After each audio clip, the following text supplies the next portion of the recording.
Hello there and welcome. I'm Bob Proctor. You've probably seen me in The Secret. Well, we're going to expand on the message from The Secret. We're going to go beyond that. Do you know, in The Secret, we talked about the law of attraction. There's been 300 million people impacted with that message. But I want to take you a little further. There's 11 lost laws. These 11 laws that go along with the law of attraction, I think you're going to find rather interesting.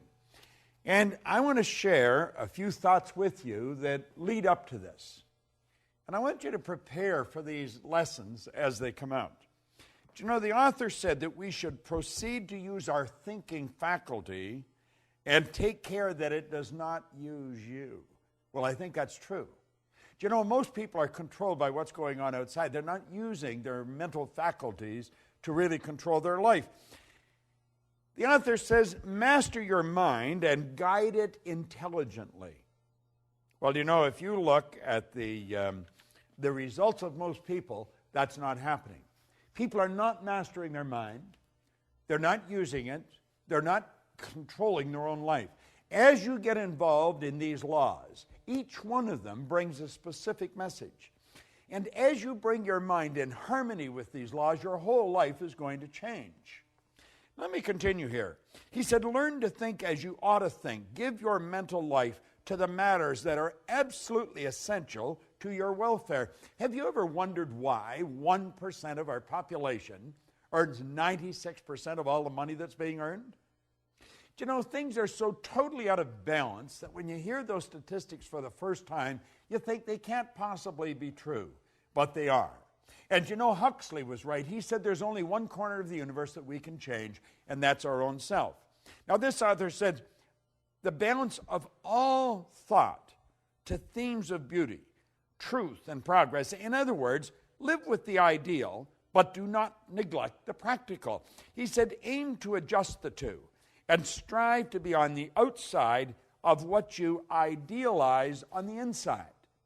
Your thoughts make you. And your ideals, principles, or ruling desires will determine your destiny. Now, I have studied this material since 1961.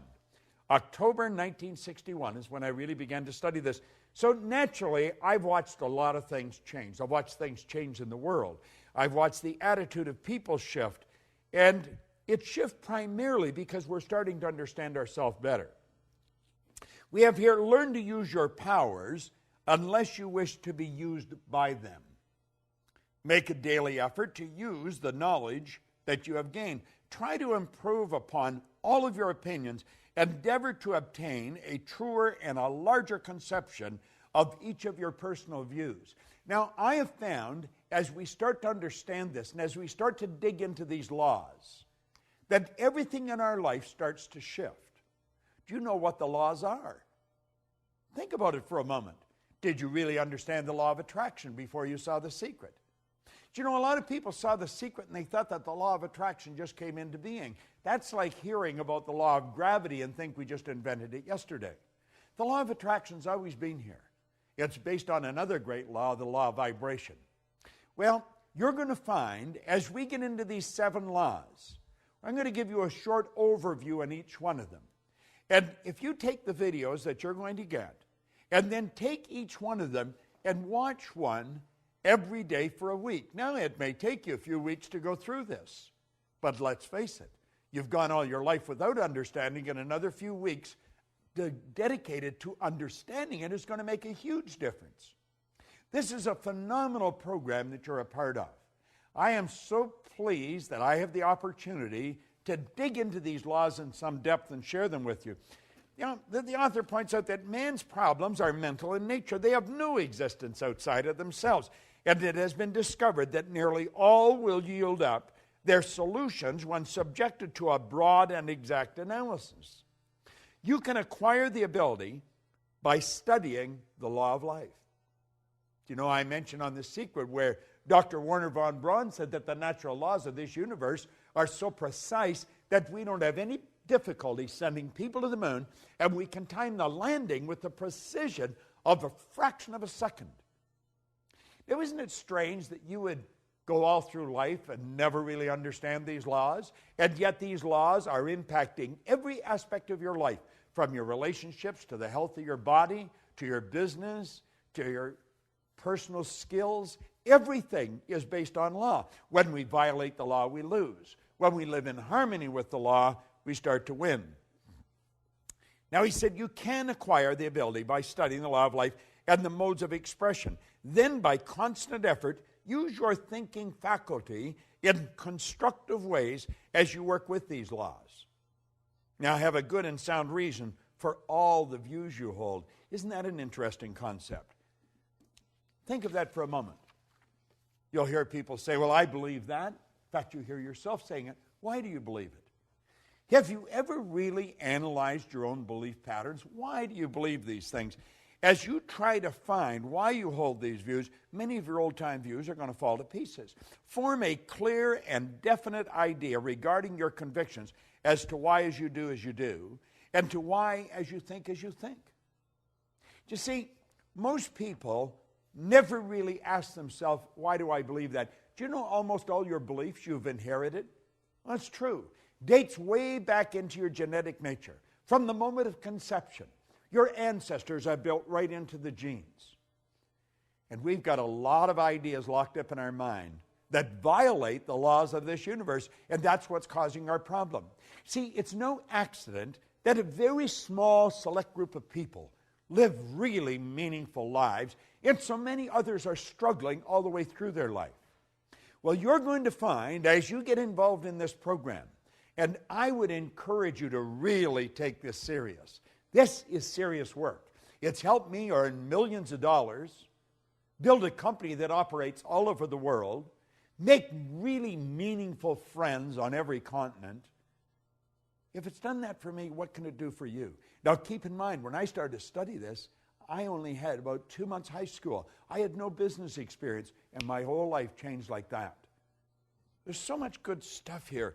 This author says clear and exact thinking is a very great necessity. It is, in fact, a sure means to advancement on the mental as well as the spiritual plane. Now, I'm going to leave you with something here that I think is very important. A line of distinction, however, should be drawn between mere surface thought, that is, ordinary, trivial, and commonplace thinking, and real thought, which is associated with the understanding of these laws, with the understanding of truth. The latter is deep thinking, which arouses dormant powers, quickens the perception, and leads to the enlargement of life on all planes. You see, most people's thinking takes them to last night's ball game, maybe the weather, or who won the election.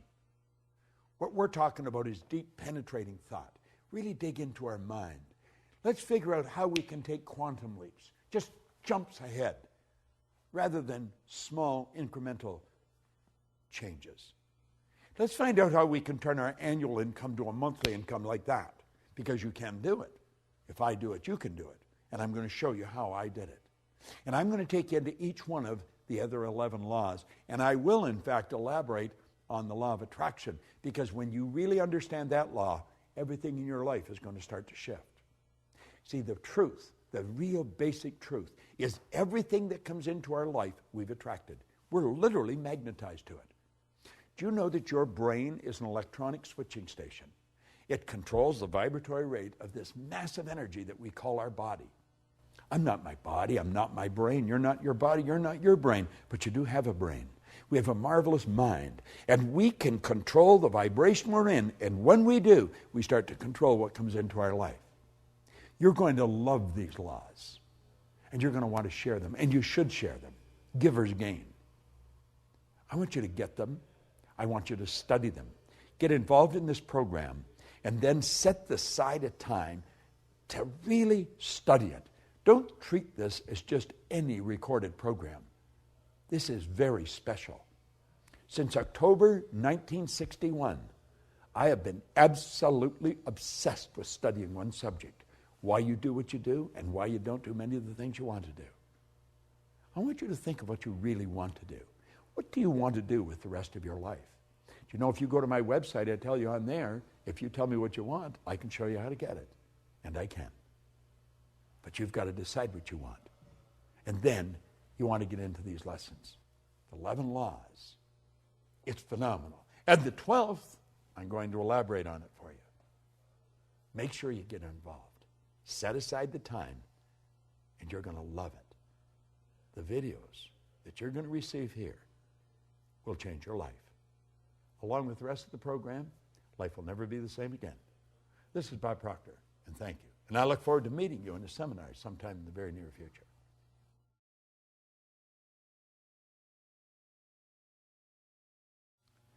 Mind is the master power that molds and makes. And man is mind. And evermore he takes the tool of thought and shaping what he wills brings forth 1,000 joys or 1,000 ills. We think in secret and it comes to pass. Our environment is but our looking glass. Do you know James Allen wrote those words a little over 100 years ago? I began to study them close to 50 years ago. Every year they mean a little more to me. I want to talk to you here about the law of thinking. Thinking is a powerful force. It's been said that it's the most powerful force we're capable of. Do you know Archibald MacLeish, a Pulitzer Prize-winning playwright, had a character stand up in a play one time called The Secret of Freedom. And the character says, the only thing about a man that is a man is his mind. Everything else you'll find in a pig or a horse. Do you know, it sounds like a funny line, but it's true. Everything else you will find in a pig or a horse. You see, the mind, it's the most powerful force in the world. And thinking is a very, very powerful form of energy. Thought waves are cosmic waves that penetrate all time and space. Now, as we go into the laws of thinking, I want to refer to a few points from Raymond Halliwell. He said, to the average person, life is an enigma, a deep mystery, a complex, an incomprehensible problem, or appears so. But it's very simple if one holds the key.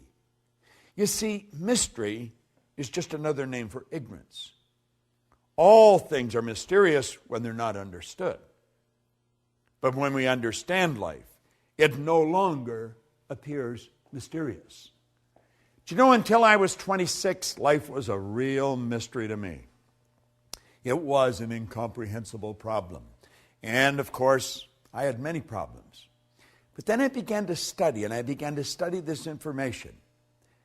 And you know, it took me a while, but as I started to adopt the concepts and adapt my mind to them, my life started to change.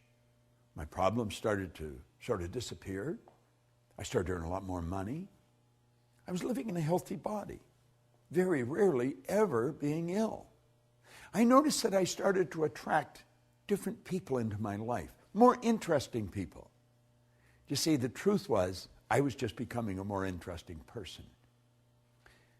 A person's interesting because they're interested. And you see, as we start thinking powerful thoughts, everything starts to happen. Now let me share something that Raymond Halliwell said. He said, we're progressive beings, you and I, a creature of constant growth, before whom lies an illimitable ocean of progress to be navigated and conquered only by development and culture of our inherent powers. The progress of the individual is largely determined by what? What do you think it is? Now, let me share that again. The progress of the individual is largely determined by, it's a good question, isn't it? It's by his ruling mental state.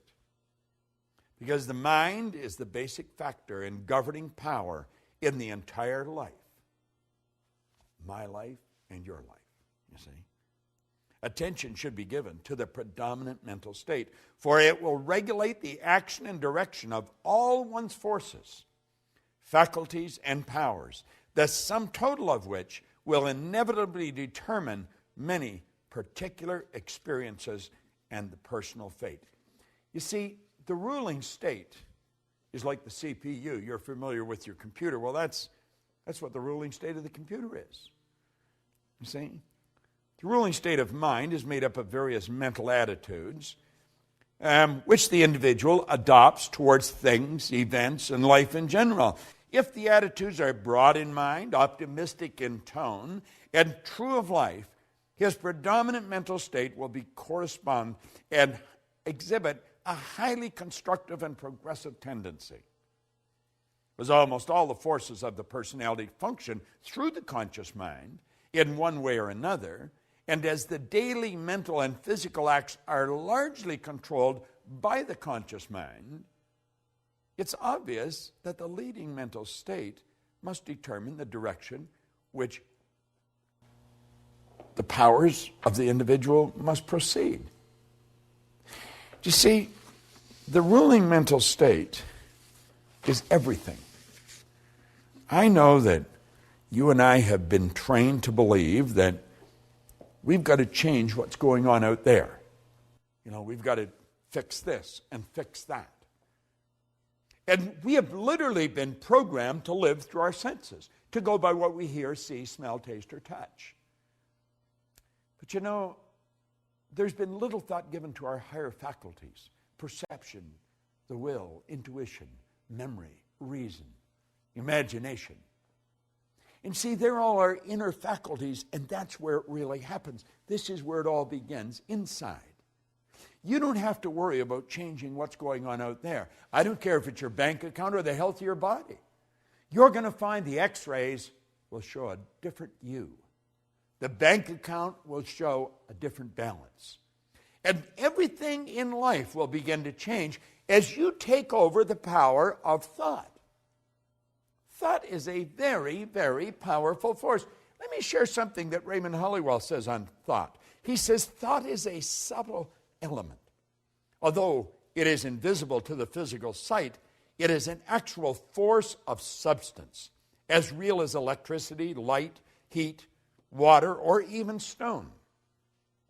We are surrounded by a vast ocean of thought through which our thoughts pass like currents of electricity, or tiny streaks of light, or musical waves.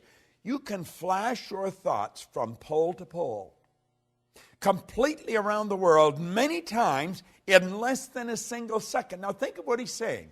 You can flash your thoughts right around the globe several times in less than a single second. Scientists tell us that thought is compared with the speed of light. They tell us our thoughts travel at the rate of 186,000 miles per second. We have a hard time comprehending that. He goes on to point out that our thought travels 930,000 times faster than the sound of our voice. No other force or power in the universe yet known is as great or as quick. It is a proven fact scientifically that the mind is a battery force, the greatest of any known element. You see, the thinker is like the computer processor. You know, when it's finely tuned, it really works fast. You can think, and what you think ultimately produces the results in your life. See, there's laws to thought. I'm going to tell you something that I've learned beyond a shadow of a doubt. The thoughts that you think and turn over to your emotional mind instantly, by law, control the vibratory rate of your body. Your body is a mass of magnetic energy. It truly is.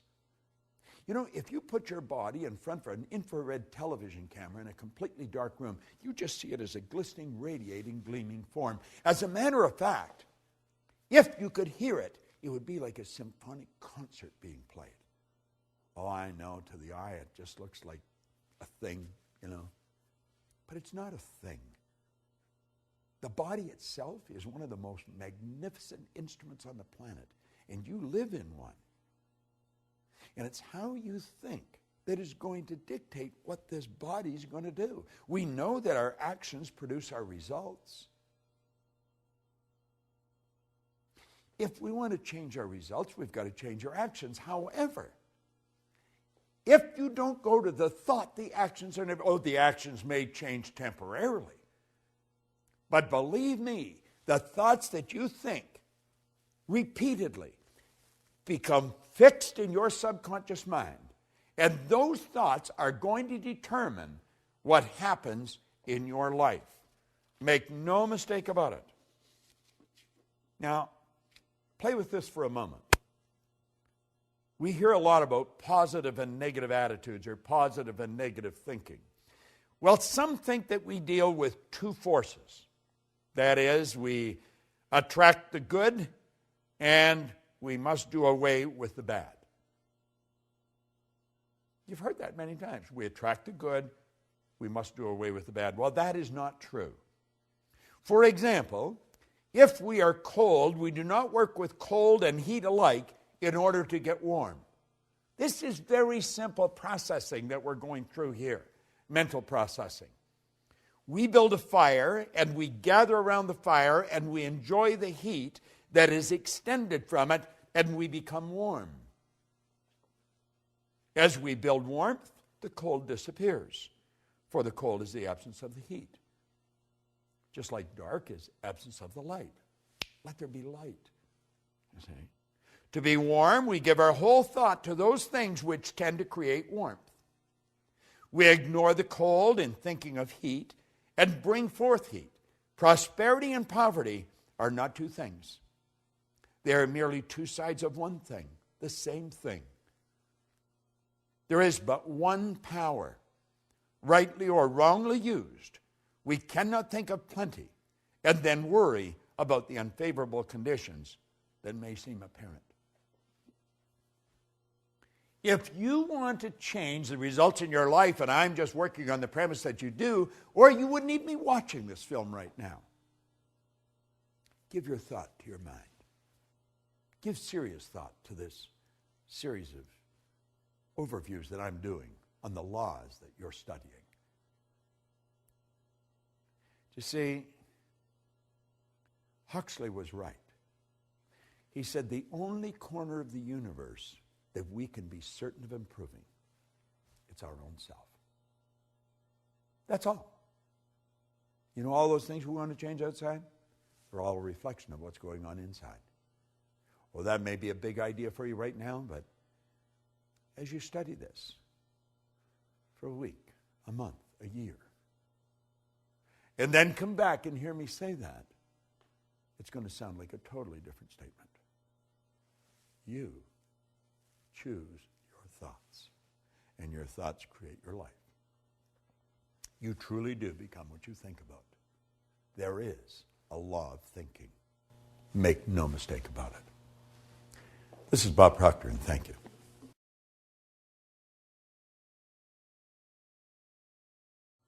Hello there. How would your life change if you woke up this morning and find that someone had deposited $9 million in your bank account? How would that affect you? How would your mind shift if next week, just like that, you attracted 1,000 new clients into your business? 1,000. What would your life be like if, bang, just like that, you realized you had the energy of a 20-year-old? How would your mind shift if Mensa recognized you as the smartest person on the planet? They're good questions, aren't they? Well, let me tell you something. There's a lot more than 9 million just waiting there to come into your life. There's an infinite supply. And the 1,000 clients, there's tens of thousands of people out there just waiting for someone to come and serve them. And the 20-year-old energy, do you know all the energy there ever was or ever will be is 100% evenly present in all places at the same time. No one gets energy. Everyone releases energy. And desire is the triggering mechanism that releases energy. And as far as being the smartest, hey, listen, the smartest sometimes are not the most effective. Being smart isn't the answer. Being effective is the answer.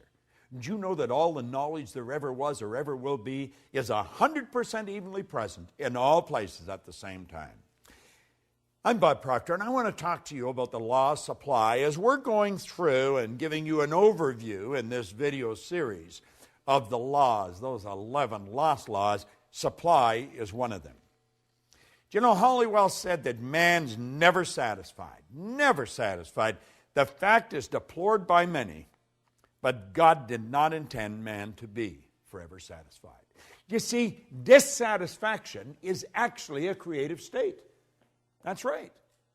There's a lot of people that mix up satisfaction and happiness. You can be very happy and very dissatisfied. I am never satisfied with the results that we get in our company, any of the companies that we have. I'm happy with them, but never satisfied. See, dissatisfaction is a creative state. Yeah, it was dissatisfaction that led to the incandescent light. Edison just got sick and tired of dealing with a wax candle or a kerosene lamp. You see? Yeah, it was dissatisfaction that led the Wright brothers to introduce us to a brand new kingdom. Yeah, it was dissatisfaction that took Edward Hillary right to the top of the world.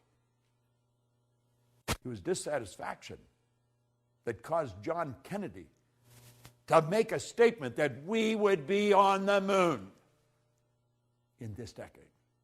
He said that way back in the 60s. Now, I hope you are dissatisfied. And if you're not, well, I'm going to say a quiet prayer for you. See, we believe, therefore, that it is right and good for people to seek to gratify all pure desires and ambitions. Now, I know there's a lot of people that don't agree with that, but they don't agree with a lot of things.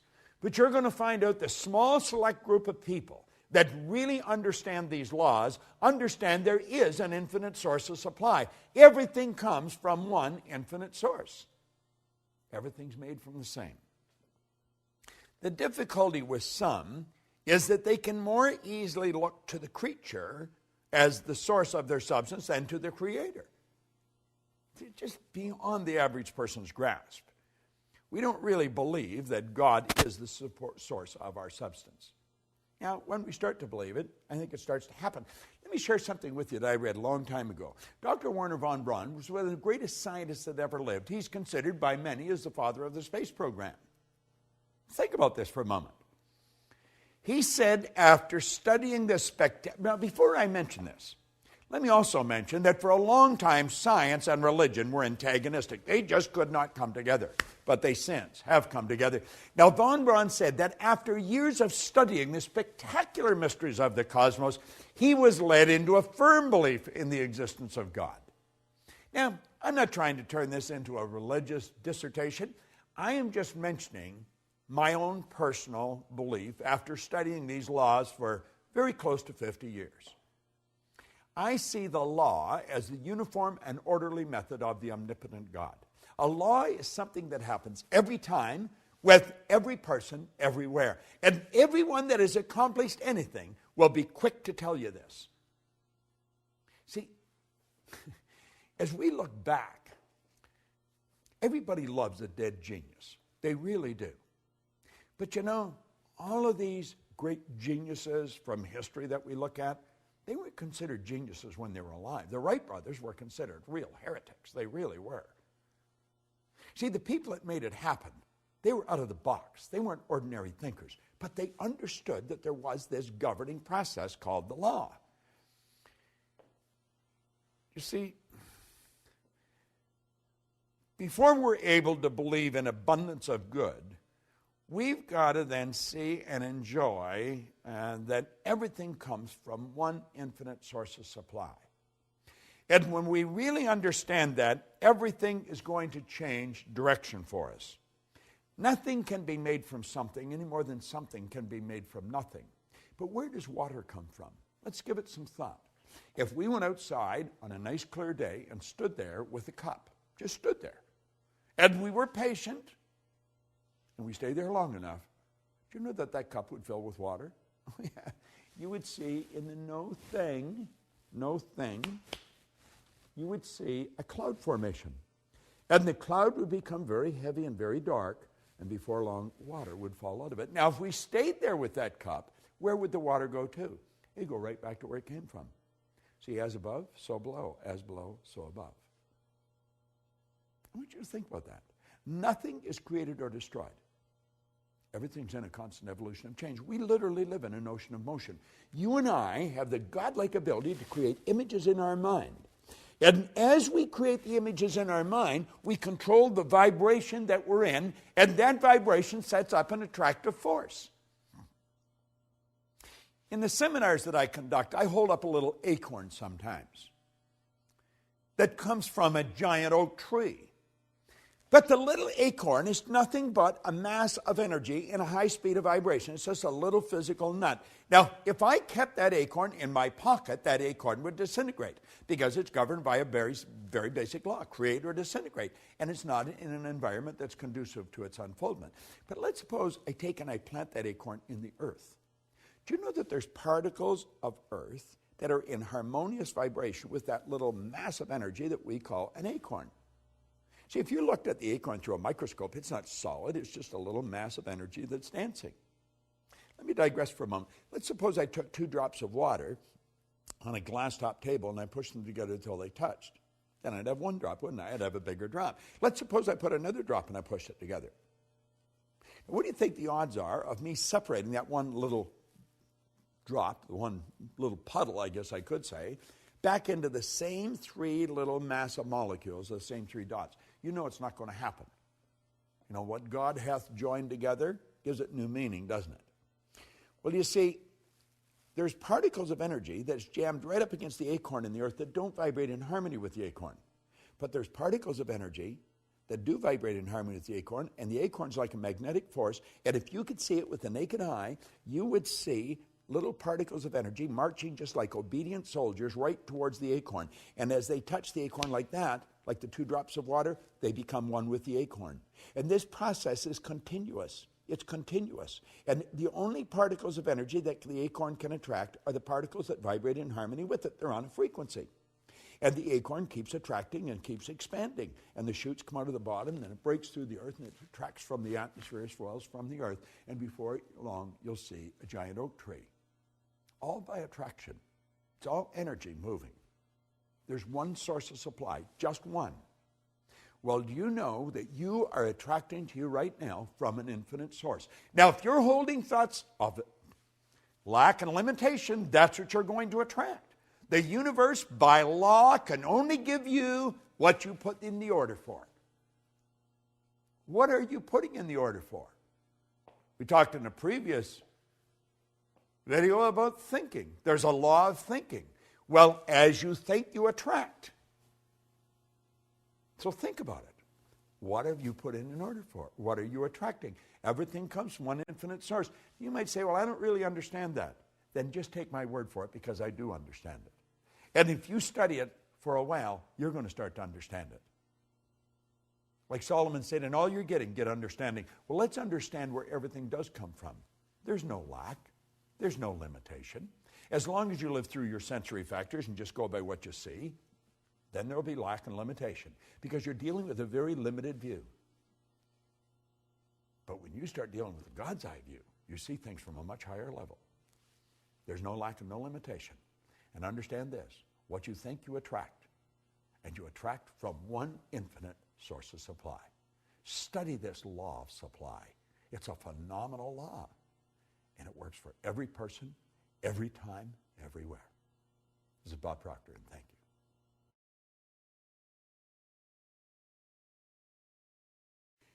Hello there and welcome. I'm Bob Proctor, and I am attracting good, great, and wonderful things into my life. Money comes to me in increasing quantities through multiple sources on a continuous basis through the law of attraction. And that's what I want to talk to you about, the law of attraction. See, the underlying law that regulates supply in the world of effects has 2 important phases. One is desire, and the other is expectation. I want you to imagine that you're fishing. Now, you may have never gone fishing. You've certainly seen people that have gone fishing. And you take and you get the line all fixed, and boom, you cast it out. And as soon as that plug hits the water, bang, a fish strikes. Now, you got the fish on the end of the line, but you are never going to have that fish if you don't reel it in. Well, you see, when we desire something, we are instantly connected with the invisible side of whatever good we desire. It's expectation that reels it in. Now, most people don't understand this, and they attract what they don't want rather than what they do want. I remember years and years ago, I got a bumper sticker that said, "Expect a miracle." And I kept looking at that bumper sticker, and I kept looking at it and looking at it, and I got to the point where I was expecting something so good to happen in my life that I wouldn't be able to explain it. You see, I come to realize that a miracle is a word, Voltaire said, it's a word that we invented to express the known effects of unknown causes. It's something that's so good that's happened to us that we're at a loss to explain how it happened.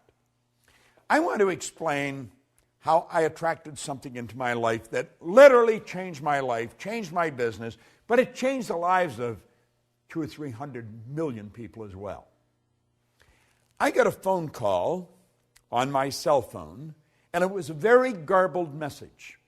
I had difficulty understanding it, and I didn't delete it, but I just kept hitting the pound or the hash and leaving it there in the phone. And one day, my phone was full. So I thought, I should empty the thing.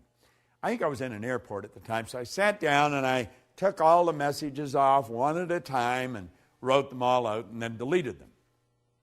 And I phoned Gina Hayden, who's worked with me for the past quarter century, and I said, Gina, I think this woman's name is Glenda, and I think this is the phone number. It sounds like an Australian phone number.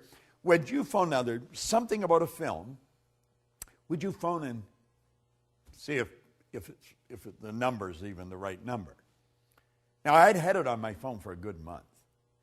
And so at any rate, a couple of days later, or maybe even later that day, I forgot now, and I'm talking to Gina, and she said, well, that was the right message.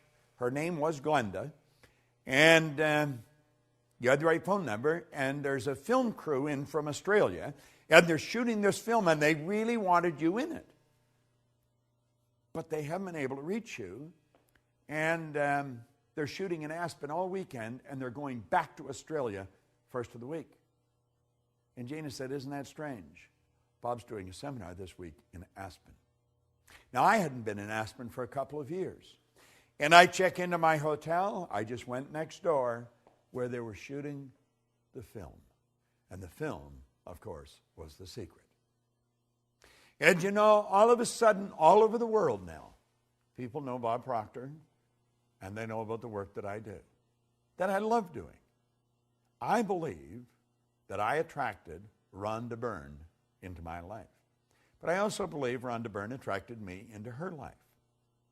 And you see, the secret I attracted.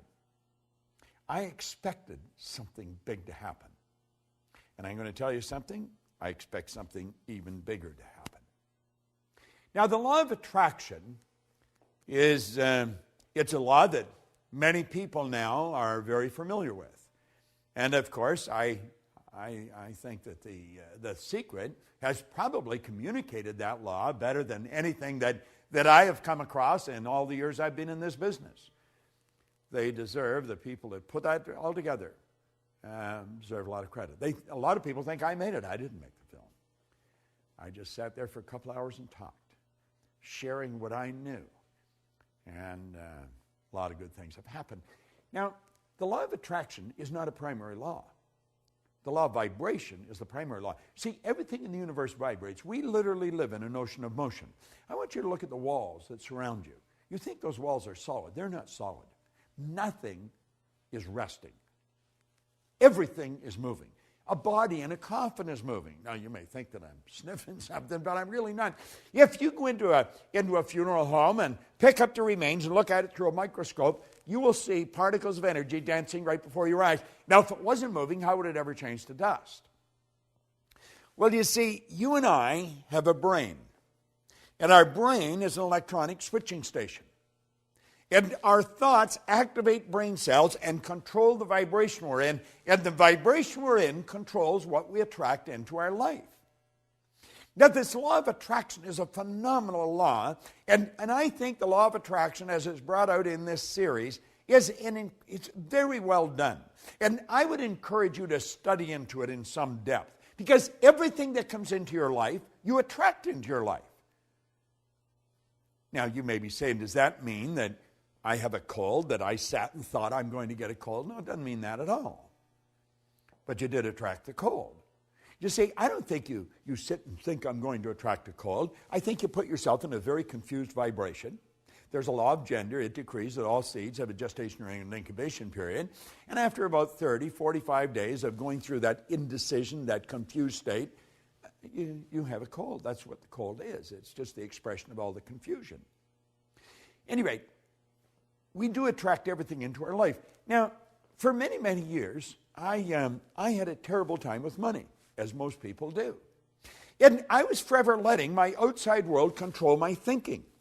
So my outside world was dictating what I was going to attract. Now, I didn't have any money. I had debt, and I'm thinking debt, I attract debt. If your goal is to get out of debt, you're going to stay in debt forever. Because whatever you think of, you attract. And you'll say, but I was thinking of getting out of debt. I don't care if it's get out or get in. You've got to start seeing what you want. In a previous lesson, we pointed out that you don't work on cold if you're cold. You work on heat. See, cold is the absence of heat. So you work at creating heat. Well, if you want good in your life, quit trying to change the bad. Quit trying to get rid of the bad. Let it go. Let the dead bury the dead. Let it be part of the past. Start to see the good that you desire. Visualize it. See it as present in your mind. The second you've got the idea in your mind, you've got it intellectually. The second you internalize it, you've got it emotionally. And then it's only a period of time until you attract it physically. Attraction's a very powerful process. We are all magnetic creatures. We're all a mass of energy. Everything in this universe works on the law of attraction. You go into some restaurants, and they're always busy. The energy is good in those restaurants. You go into others, there's hardly anybody there. Isn't that strange? You go into a clothes store, and you may be the only person there outside of the person that's running it. You go into others, and there's people coming and they're going all the time. It has to do with the energy of the place of business. And the place of business is nothing but an expression of the consciousness of the person that's running the business. When we start to understand this, when we start to understand that we literally attract everything into our life, and it's our thoughts that are controlling what we attract, our whole world's going to change. You see, nature does not deprive us of any good or desired thing. Now, Hollywell points this out so well. It does provide us with the mental equipment and the inner power to acquire and enjoy the essential good to ensure a happy and a worthwhile existence. And it all happens in a very simple method. It's so complicated because nobody studies it. See, I always feel if we can teach a little child that maybe is just learning to walk, how to talk. We can teach them language. We can teach them multiple language. A baby at birth is a linguistic genius. If we can teach the child language, surely we can teach them something so basic as these laws. You say, well, why haven't we? Because hardly anybody understood them. The parent's not going to teach something to the child that they don't even know. The parent's only going to give the child what they've got. You see, what you don't fix, your kids are going to inherit. You should put a big sign on the refrigerator, attraction. Put it on the outside of your bank account. Hang it in your mirror where you put your makeup or shave in the morning. Put the word attraction everywhere. And start to realize whatever you want, you'll begin to attract. That is an absolute law. This isn't just my idea. It is an idea that I've fallen in love with. And I want to recommend you fall in love with it. Study these laws every day. Now keep in mind, this video series is just an overview of these laws. Get into it in depth. Get the script. Study the script. You'd be so glad you did. This is Bob Proctor. Thank you.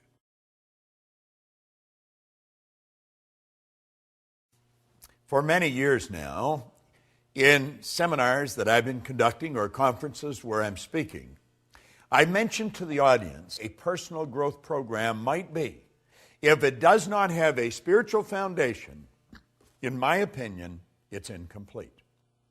This program definitely has a spiritual foundation.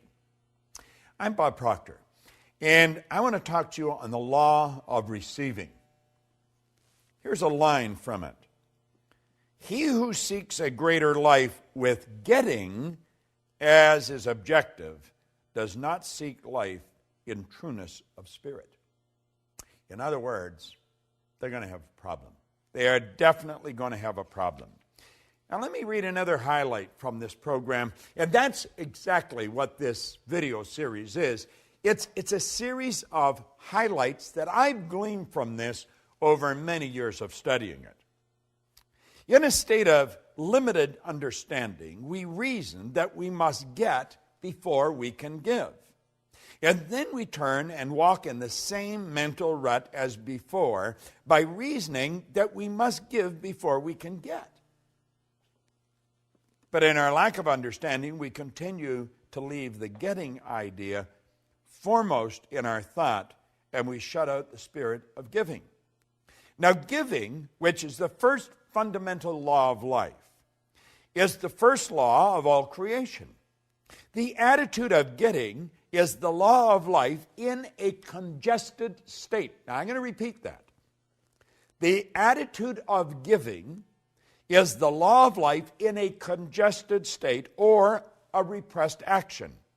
As long as getting dominates a mind, that mind is in a paralyzed condition, being limited in its action in accordance with the fundamental law of creation. Many years ago, I had a wonderful mentor who's gone now, and I really miss him. Leland Valvandewaal. He was a big man in stature, but in understanding. And he taught me something very valuable very early in my career in this business. He said, Bob, you must willingly give and graciously receive. He said, you have to understand that this entire universe is based on a law of circulation. You've got to keep the energy circulating. You're merely a terminal through which it flows. You see, I have since come to the understanding that you and I are here to do God's work. Now, God being the creator, work is creation. God's work is creation. And so you and I are given creative faculties. And through the proper use of these creative faculties, everything starts to happen in a very good way for us. We have to understand the laws. Well, we have to understand that receiving is a law. Now, before you can receive, you have to create a space for it. In the last chapter in the Born Rich book, or the program that I did a number of years ago, I talked about the vacuum law of prosperity. You must create a space for the good that you desire. Now, to create a space for the good that you desire, you must give something. You have to let go of something before you can receive something. As you activate ideas in your mind and send off a charge of energy, your brain will take on an equal amount of energy of a like nature. If you send out a negative thought, your brain is going to take on an equal amount of negative energy. However, if you send out a positive energy, your brain is going to take on an equal amount of positive energy. This is so basic, and yet it's so misunderstood. You see, we've got to be relaxed if we're going to have this happen. You've got to put yourself in a totally relaxed state. And you have to operate with understanding. Now, I'm not suggesting this is going to happen just because you're watching this video. But it will happen if you continue to watch it over and over and over again. Something's going to click inside. I have found through repetition, our perception of life changes and changes dramatically. See, perception is one of our intellectual factors. It enables us to see life in many different ways. As we increase our awareness, our perception of life changes. Well, we've got to realize that everything we're seeking is seeking us. We've got to be open to the good that we're looking for in life. We've got to understand that the only way to receive good is to give good. We've got to put it out and we take it on. If I cause someone I come in contact with to feel good about themselves, I am going to feel good because I put that good through me to get to them. So you see, I receive simultaneous with giving. They're all hooked together. You can't separate them. It's the flip side of the coin. But before we can receive, we've got to give. Now, it's like we say, how can I give if I haven't got it? But you have got it. You have got it.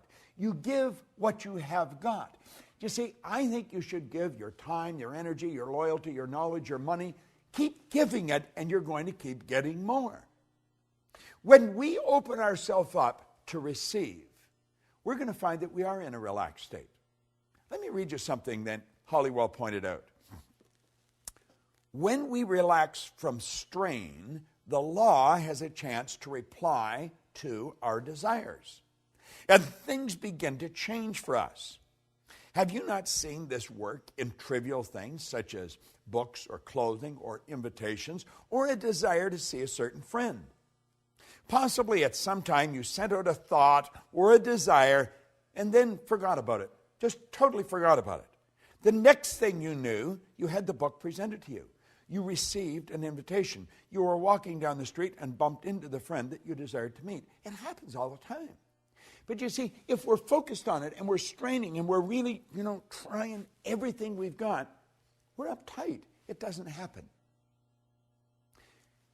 My wife and business partner, Jerry Robert, and I were sitting in a restaurant the other night. And it was rather interesting. We had just sat down. And this woman come over, and she was bubbling over. She said, I can't believe it's you. I just can't believe. I said to my partner, did you see who just walked in here? And she said, I just can't believe it's you. And then she pulled the secret out of her purse. And then in a very excited fashion, she waved to her partner to come up. He was the chairman and CEO of a company. She was the president and chief operating officer of the company. The company is World Moon Resorts. Their brand is the moon. How'd you like to have that for a brand? Everybody on earth can look up and see their brand. Doesn't matter where they are. Well, she started to tell us a story, how they were working on this project. They've been working on it for about 10 years. That they've been working on this project, and they had spent millions of dollars and all of their time, and they were almost ready to give up. And I guess when they're almost ready to give up, they just sort of relaxed. And someone gave them the secret, and the secret fired them up again. Now, we were listening to them. We weren't quite sure what they were talking about, moon resorts, and they were going to build this place in Abu Dhabi, over in the UAE, and it was going to be the largest project in the world. 60,000 condos. And we're looking at them and listening. We're thinking, wow, this is really getting pretty interesting. Then they gave me their 2 business cards. And they said, here's your ticket to the moon. Now, he ran out to the car and come back in and gave us a DVD. I got home and I watched the DVD. Well, it almost blew my mind. It was absolutely incredible. I want you to go to their website and take a look at it. It's just www.worldmoonresorts, worldmoonresorts.com. It's phenomenal. And these 2 people were so excited by what they received. But they had been giving. They'd been putting out for years. And somebody walked up and handed this to them. And I thought, well, if they're that excited over the secret, I'm going to excite them some more. So when I got home, I sent them a Science of Getting Rich program, big box in a briefcase, and they got it the next day. Tonight, Jerry and my business partner, my wife and I, and Sandy, another business partner of mine, we're going to have dinner with them. They're leaving for Abu Dhabi tomorrow. But they're fascinating people. They're operating with a huge idea. These people are really into understanding this. And they're putting out and they're receiving. But you've got to understand, it's the thought that you give it with that makes the difference. Do you know, there's an interesting story that Billy Graham tells about one time. This is when they were struggling. This is when Billy Graham was really just starting out. And $100 probably would have rented a real nice place for a month and bought the food that you needed. But at any rate, the collection plate come around, and he put a $100 bill in. And later on, he says to his wife, my goodness, I thought I put $20 in. I put $100. And she looked at him. She said, isn't that too bad? You're only going to get the good back for putting 20 out. And I thought, what a great story. And that's exactly the way it is. You'll say, but he gave 100, wouldn't he? No. The thought that he gave it with, he was giving 20. You see, it's thinking that controls everything. It's the thought we give it with. In the science of getting rich, we talk about leaving everyone with the impression of increase. Why? Because by giving out good, we're going to receive. See, the giving and the receiving are all tied together. They're not separate. You've got to be open to receive, but you'll be open to receive when you really understand the concept of giving. This is an orderly universe, and energy is forever moving. You have to understand that your life is full right now. Now, it may not be full of what you want, but your life is full. Your calendar is full. All your time is spoken for. You'll say, well, it's really not. I've got a lot of wasted time. That's how you're using it then. We must replace the waste with productivity. Yet, and for everything in your life you don't want, it's part of what your life's full of. What you've got in your life is a reflection of what you've been giving. And if you want greater good, you've got to give greater good. The more good we put out, the more we're going to take on. We don't have to worry about what we're going to receive. Let's understand the receiving is governed by law. And the basic law behind it is in giving. And as you give, you receive. You see, if you're sitting in a chair right now, you couldn't put anything where that chair is until you get rid of the chair. This is why the vacuum law of prosperity is such a beautiful concept. Nature truly abhors a vacuum. You give, and you give in abundance, pressed down and running over. And I guarantee you, you'll never have to worry about what you're going to receive. But like my old mentor said, we've got to willingly give and graciously receive. And you see, willingly giving, that's the expression of a lot of faith. But it isn't blind faith. It's faith based on understanding of these laws. So as you dig into this law of receiving, start to thinking of who you can give to, what you can give, where you can give, and then give everywhere you go. Give the very best you've got. And you know something? You'll receive the very best the universe has. It's sitting there waiting for you. This is Bob Proctor, and thank you.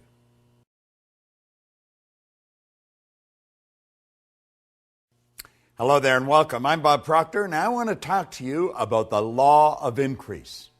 You see, I'm betting that you would like everything in your life to increase. I bet you want more love. I bet you want better health, more energy, more money, more business. And that's very natural. You should want it. But you've got to understand you can have it. That's the beautiful truth. There is an infinite source of supply. I love the way Thomas Troward put it. When you're dealing with infinite, you can never take more than your share. You see, if we had a pie, and we'd cut the pie maybe in 6 pieces, we can all relate back to this when we were kids. If you wanted a bigger piece of pie, someone had to get a smaller piece of pie. But we're not dealing with a pie. We're dealing with creation. And we can make a bigger pie, and then everyone can have a bigger piece. Increase in life is based upon laws. Do you know there's a marvelous series of programs that you probably have and you probably love, The Science of Getting Rich. In fact, it was The Science of Getting Rich that The Secret was based on. It was The Science of Getting Rich that Rhonda Byrne read. Her daughter gave it to her, and everything started to happen in her head.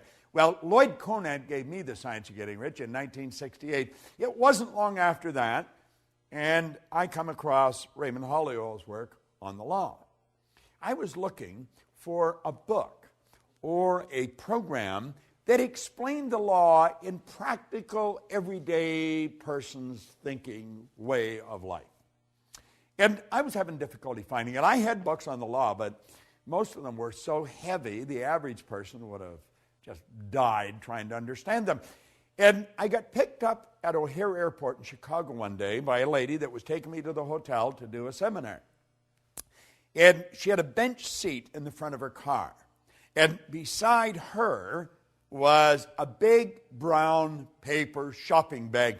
And when I get in the car, she says, "You want to look in that bag? I found a new bookstore." And I put my hand in and I pulled out this green book, Working with the Law, by Raymond Hollywell. And I looked at her and I said, "You've got one less book. I'm taking this book with me. I have attracted this book. I have been looking for this book for a long time." Now, in that book, Hollywell talks about all this information that we're sharing with you.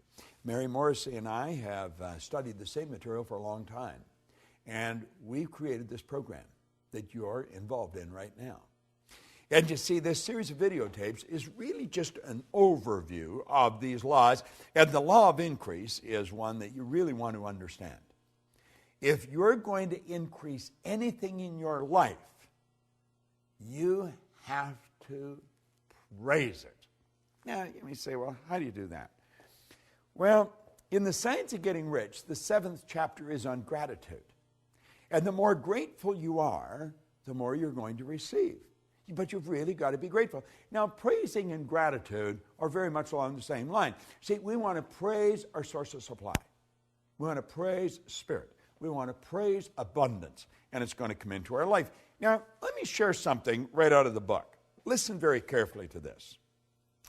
Have you ever had someone condemn or criticize your efforts when you were given the best you thought you had and really tried to please them? I'm sure you have. I know I have, and I'm sure you have. Didn't you feel like folding up and just quitting? Just say, "It's over." Perhaps even felt like quitting the job and letting someone else worry about it. Well, least of all, such an experience suppressed your interest, your zeal, you see. And you did not desire to do better. Now, Hollywell is mentioning this. That's how one reacts when the law is reversed. Whereas when someone praises you for efforts, you feel like expanding and doing better, trying harder to be more perfect. Your interest becomes greater because of that pleasure. And within your happiness, you bring happiness into your work and all around you. It is a well-known fact that every plant is responsive to praise, for I have even seen flowers praised to longer life and beauty. We say a person that praises the plants has a green thumb. You say that person just has a green thumb. They've got such beautiful gardens, but they love their gardens. They love them. They send nothing but loving energy to the plants. Well, when you send loving energy to your source of supply, you're going to find that increase is just automatically going to happen. You're just going to get more.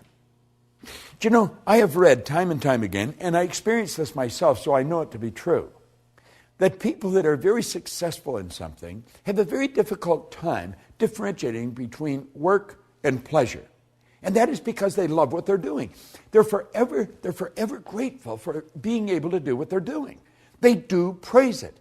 And the more you praise what you're doing, or the people that's working with you, the more you're going to win. It's been proven that a failing business can be praised into success. Suppose lost friends have returned their affections when the law of praise was used. Think about this. When you put good into anything, good's going to come back. We started this whole series out with thinking. We pointed out that every great leader that has ever lived has been in complete unanimous agreement that we become what we think about. Well, if you think bad thoughts, and if you're looking at things and you're looking at the downside and you're condemning and criticizing everyone, what kind of a vibration are you in? But if you're looking at what they do good, you're looking for the good in everything, and you're praising them, what happens? Do you know that a child that is raised with criticism grows up very insecure human being? It's true. This is a known fact. The child that's raised with praise grows up very confident. The child that's raised with criticism usually struggles throughout their life. The child that's raised with praise goes on to become a great leader and very confident. This is so obvious. It's true in plant life. It's true with money. It's true with your friends. Praise your friends. Praise what they're doing. I guarantee you they're going to think better thoughts of you. They're going to be looking for what they can do for you. Now, you don't have to be a rocket scientist to figure this out. Praise changes our observation, our whole outlook of life. In the past, we were in the habit of seeking our weaknesses and failings, as well as the shortcomings of others. But now we see differently. You see, praise changes your perception. Now think of this for a moment. If you're going to praise people for what they're doing, you're first going to have to look for something they're doing good. And if you're looking for something they're doing good, what you're doing is you're using one of your higher faculties, one of your creative faculties called perception. You're looking for it. You're seeing the good in it. And then when you see it, you want to make them aware that you see it. Well, this doesn't just work with people. This works with plants. It works with animals. It works with all of life. Because we've got to realize that intelligence is omnipresent. There's intelligence in a garden rock. There's just no conscious awareness of the intelligence. See, intelligence is omnipresent. We're talking about a power that's 100% evenly present in all places at the same time. Yet this power operates in a very exact way. It's by law. So it only makes sense that if praise works with people, it works with plants, works with animals, it works with all of life. And if we're going to praise anything, we're going to have to see the good in it. We want to look for the good, and then we want to praise it. Now, if I were looking for the bad, you're not going to praise bad. You're going to criticize it. You're going to condemn it. You're going to feel bad. You're going to feel sorry for yourself. But if you're using your perception to find the good in life, then it's going to become easy to praise it. Be grateful for it. See, praise is it's a great concept. And you want to know something? It is the basic foundation governing the law of increase. If you want to increase anything in your life, begin to praise it. Be grateful for whatever you've got and see greater good coming. Now remember, we talked about receiving. You've got to be open for it. You've got to be relaxed. Well, if you want to receive increase, you got to be open, you got to be relaxed, and you got to praise what you've got. I know that you're enjoying this series. I know you are, because I'm enjoying doing it. I'm enjoying sharing this. Now, if I'm enjoying sharing this with you, I know that you're enjoying receiving it. What I want to suggest is you do what I'm doing. It works. It's helped me earn millions of dollars. It's helped me build an enormous abundance of friends all over the world. It's helped me build a business right around the world. So I want you to do what I'm doing. I am enjoying sharing this. And I'm praising you for using it. You go and extend it. Let's keep this energy flowing. To me, to you, through you. Who are you going to give it to? You know it works. You want to increase? Praise what you've got and share it. Willingly give it and graciously receive it. The law of increase is based on a fundamental principle, praise. This is Bob Proctor. Thank you.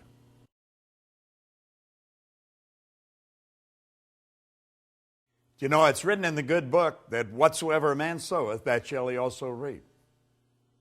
Well, you know, Emerson said that was the law of laws. And he said if that law didn't exist, we should invent it. I'm Bob Proctor, and I want to talk to you about the law of compensation. I first learned the law of compensation from Earl Nightingale. Earl Nightingale explained it probably better than anywhere I've ever read it. Now, I've read Emerson's essay on compensation, and we, of course, have the law of compensation here in this Working with the Law series. But the law of compensation is a law that we must understand. And we must understand it if we're going to apply it. And when we do apply it, we're going to find that the universe is very friendly towards us. The law of compensation is based on 3 steps. The amount of money or good you receive is going to be in direct ratio to the need for what you do, your ability to do it, and the difficulty there is in replacing you. I want you to think about that for a moment. The amount of money or the good you receive in life is going to be based on just 3 points. The need for what you do, your ability to do it, and the difficulty there will be in replacing you. You see, I quickly learned that there is a phenomenal need for what we do in our business. People are confused. People do not understand the laws. People are watching to what's going on in the world. We're dealing in a very fast-changing world. The world's not getting bigger, the world's getting smaller. We're dealing in a world market today. You're only just a touch of a button away from anywhere in the world. We can look and watch what's going on the opposite side of the world on a television set that's strapped to our wrist the size of a watch. Hit a button today and we send a message to 1 million people all at once, and they get it wherever they are with email. Think of how the world has changed. It's changing so dramatically. And you know what it's looking for? It's looking for effective people. That's right. Everybody wants someone to serve them. Now think, is there a need for what you do? I would suggest there probably is. There's probably a great need for what you do. And you didn't even have to do anything to create that need. It's there. The second step is your ability to fill that need. How good are you at doing what you do? That's so important we understand that. Most people just do enough to get by. It's been often said that most people work just diligently enough so they don't get fired, and the company pays them just enough so they won't quit. It doesn't work. It doesn't work. It's in violation of the law of compensation. See, the second step, your ability to do it, is going to take care of the third step if you do the second step right. The difficulty there is in replacing you. When you become so effective at what you do, you're very difficult to replace. That's when your stock goes up. You will find that there will be people waiting in the wings to hire you, to pay you to go and work for them. When you perform your task to the very best of your ability, or when you are through your work and you do it well, you infallibly bring out the best there is in you. Now, you see, I learned a long time ago that if I make up my mind, I'm going to learn how to communicate this more effectively all the time, then my income is going to keep going up. My customers are going to keep coming. Now, we have people come to us from all over the world. That is not an accident. That is by design, and it's by law. Now, you might ask where you live. I live in Toronto, in Canada. Now, my office is in Phoenix, but I have other offices around the world, and I work with people all over the world. But how did you and I come together? I'm going to suggest that you and I came together because I made a decision many years ago that I was never going to stop attempting to improve the service I render. And hopefully, I would attract people like you into my life because I was giving the very best I've got and always trying to do it better. See, every day I study. I study every day. Now, I've been doing this since 1961. Prior to 1961, I never studied. Never did anything. I just tried to get by. And of course, I didn't do very well. I was earning just a little bit of money, and I was in debt over my head, and I had a difficult time finding work. Today, I don't have a difficult time finding work. I have a difficult time hiding from it periodically, but we work all over the world. Why? Well, 3 steps, law of compensation. The need for what you do, your ability to do it, and the difficulty there is in replacing you. Now, if you make up your mind and understand that you have infinite potential, no one knows what you're capable of doing. The most erudite scientist alive will not even guess at what you're capable of doing. As far as energy is concerned, we've studied this many ways. You've got about 11 million kilowatt hours per pound potential energy locked up in the electrons in the atoms of your body. Your brain is an electronic switching station that boggles the mind of the wisest. Your central nervous system is the most phenomenal electrical system in the entire universe. It would make a supercomputer look like a toy. Do you know that the blood circulates through hundreds of miles of passageway every 33 seconds, just like that? It carries all the food in, all the garbage out in one sweeping change. Have you ever stopped and thought about the power that you represent? You've got all these mental faculties. You can tap into an infinite source of supply. Listen, When we talk about you, we're talking about something that is awesome. The highest form of creation on the planet. That's what you and I are. Now, are we using it? Well, for many years I didn't. My whole idea was just get by. But then I started to study this material, and it started to make sense. And I thought, I'm going to change. I'm going to change how I'm living. And I got into Earl Nightingale's material. Now, I got into Napoleon Hill first, then into Earl Nightingale's. And I began to study it. And I got into this law of compensation. Then I read Emerson's essay on compensation. Then I got into Raymond Hollywell's material on compensation. It's all telling us the same thing. It's up to you. It's up to you. The universe will give you whatever you ask for. But you ask in the form of providing service. You see, you get back exactly what you put out. You put a lot out, you get a lot back. We are raised with the misconception that you go to work to earn money. You don't go to work to earn money. Working is the very worst way to earn money. We have a company called the Chairman's Club. And the Chairman's Club is designed for one thing, to show people how to earn money. You just go to the Life Success or lschairmansclub.com, lifesucceschairmansclub.com, and look it up. That's the sole purpose of it. And in that club, we show people how to earn money, how to set up multiple sources of income. But the whole thing is based on providing service. You've got to provide service. See, the concept behind the club is that you can earn so much money when you're sleeping, you can do whatever you want when you're awake. Now, that sounds bizarre to most people, but most people don't understand the law of compensation. We're raised with the idea you go to work to earn money. You don't go to work to earn money. You go to work to gain satisfaction. You should spend your days doing what you absolutely love to do. But compensation, think about it. Our compensation comes to us by law.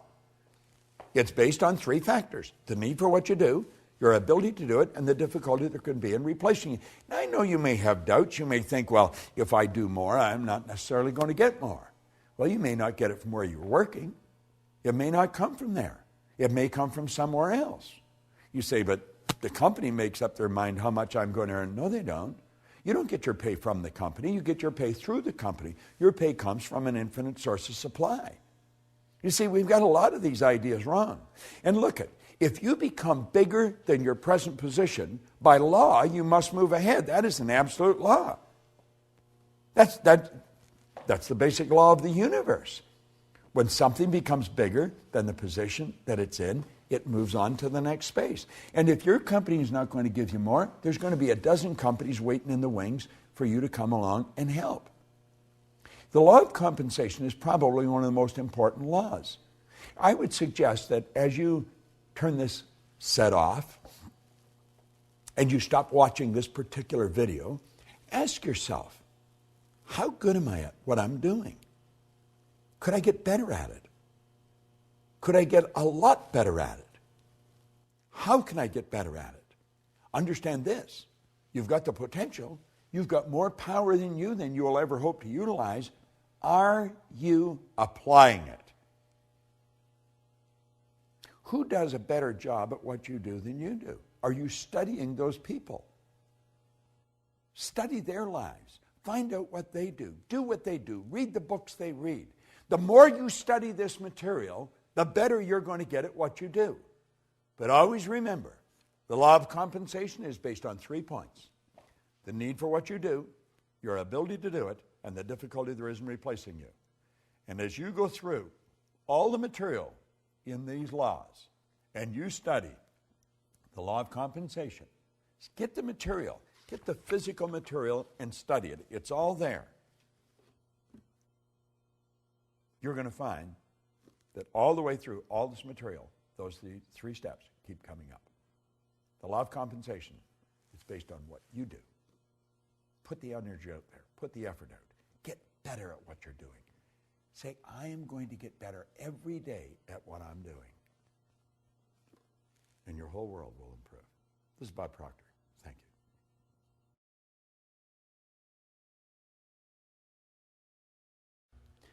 Do you know, the law of non-resistance is a law that 9 out of 10 people violate. And because they do, they cause themselves a lot of problems. It's a pretty well-balanced individual that understands how to live in harmony and not let this get to them. The law of non-resistance. Think of this for a moment. When you go to do anything that's out of the box, where you're really going where you've never been before, you're going to meet with resistance. As a matter of fact, if you don't meet with resistance, you're probably going in the wrong direction. You're not going ahead. You're either going sideways or backwards. Resistance is a signal that you're moving into a new area. However, whatever you resist persists. And what we're suggesting here is that you do not resist the resistance. Now that sounds like a bit of a mouthful, but understand this. You and I are programmed to resist resistance. That's part of our animalistic nature, fight or flight. What we want to do is master this. And instead of fight or flight or react, let's respond. Do you know there's a beautiful concept? It's the law of psychological reciprocity that rests on this law. That law states, whenever you put good out, you'll get good back, but very rarely right away. When you put bad out, bang, you get it right back. Well, let's think about that for a moment. We'll use the martial arts as a metaphor here. Karate is a very hard form of martial arts. You whack me, I whack you. You kick me, I kick you. And we beat the daylights out of each other. That's resisting resistance. Karate is not the way we want to approach this. When somebody yells at us, let them yell. Let them vent all the negativity, but not hit back. Then you take judo. Judo is where you take the strength of the other person's shot and put them down. You don't win much doing that. It's reported that Sir Winston Churchill was a master at psychological judo. One time, Bessie Braddock, who had been a member of Parliament for Liverpool, said, Sir Winston, you're drunk and disgusting. He said, yes, madam, I am. And he said, and you're ignorant. You're ugly. But he said, tomorrow morning, I'm going to be sober. You see, what did he do? He win the battle and lose the war. Lady Astaire one time said to him, Sir Winston, if I was your wife, I'd put arsenic in your coffee. He said, madam, if I was your husband, I would drink it. Resisted. He loses. George Bernard Shaw apparently had sent Sir Winston an invitation to Pygmalion when it came out in London. That we probably know better as My Fair Lady today. And on the invitation, he put a written note, bring a friend if you have one. Sir Winston sent him a note back and saying that he was sorry he was tied up opening night, but he said if the play's still running the second night, I'd be glad to come and see it. Now, you see, psychological judo, you put the person down with the strength of their shot. You win the battle, but you lose the war. Now, there's another way to do it, the non-resistant way. It's called aikido. That's where you take a shot at me, I duck and let it keep on going. I take it and I duck and keep. You kick, I duck and keep on, let it keep on going. I do not let you touch me. I don't fight back. I stay fresh. And when you've vented all your negative energy, I'm as fresh as a daisy and I can lead you to where you want to go. That's non-resistance. See, there's a law of non-resistance. Whatever you resist persists. So the next time you meet with resistance, rather than fight back, just let it go. It's not that important.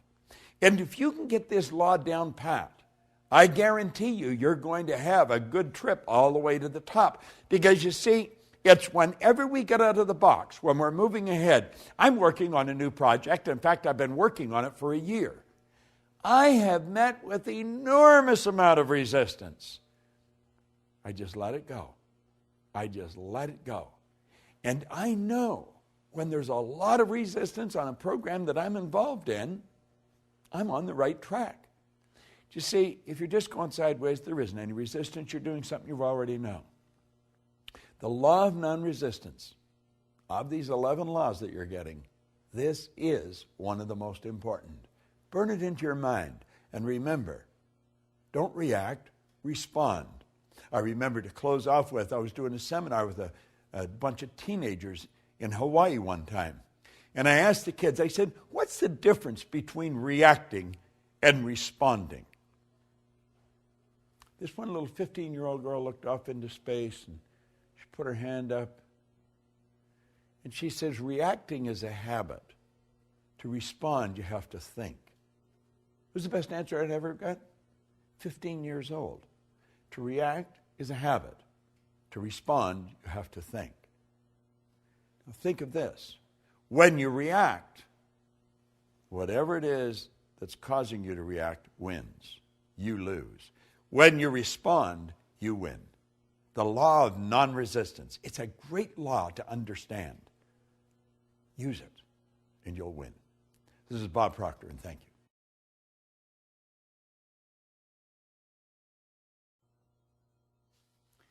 This is one law that I have really learned to love. Now, I paid a big price before I learned it, but when I did learn it, my whole world changed. And you know, it wasn't until I had studied this material for some time that this law made sense. Let me read you something here that scientists have given to us. These are very bright people. You must understand that 90% of all the scientists that ever lived are alive today. Scientists accept the truth that the body of a human is moved by the mind, that all its functioning is governed by a ruling thought, whether that thought is subjective or objective, whether it's conscious or unconscious. Those who study the mental processes find that all the conditions of the body are created and caused by the mind. It is known that creation in and every form is governed by and subject to a law. Hence, when one misuses, inverts, or violates a law, this mistake is called a sin. This is interesting. A sin is a mistake, a misunderstanding, and a misjudgment. A mistake is falling short of or disobeying the law, whether that law be mechanical or spiritual. Correction is the only method of adjustment or of appeasing the law. Thus, repentance and forgiveness are the only means available to alter and correct that mistake. I'm Bob Proctor, and I want to talk to you about the law of forgiveness. Now, for a long time, I never understood this. Sin is truly transgression of the law. Now, when I was a little boy, I was sent to Sunday school, like a lot of little boys that grew up in the part of the world where I grew up. And if I didn't go, my older sister would tell. And so I was punished when I didn't go. Now, I also learned that if I said this word or that word, it was a sin, and I was taught that the price of sin was death. Now, I thought that was rather severe, but that's what I grew up with. That was the idea that this little boy learned at a very early age. Now, I was a curious kid, and I was told if I said this or if I did that, it was a sin, and again, the price of sin was death. Well, I thought, I think I'm going to take a bite out of this apple. And I said it, and I didn't die. And I thought, aha, I think I'll try this. And I did it, and I didn't die. In fact, it was fun. So I thought, that mustn't be true. But you know, later on in life, as I started to learn the truth about how the universe operates, the laws, I found out it was true. It was my understanding or perception of what these people were telling me. And that was probably the problem.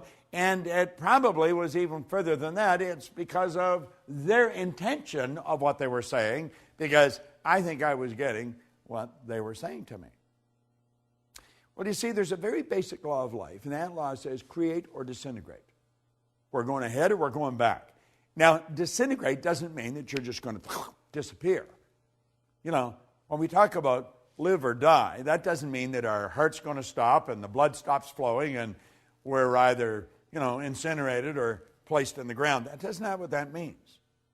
It means that we're either going ahead or we're going backwards. That means things are getting better or they're getting worse. If we violate the law, the price of sin is death. Means things are going backwards. Things are not going to be as good as we want them to be. If we live in harmony with the law, we're going to go ahead. So do you see, sin is transgression of the law. Price of sin is you're going to go backwards. Live in harmony with the law, you're going to go ahead. Now, forgiveness is a phenomenal concept.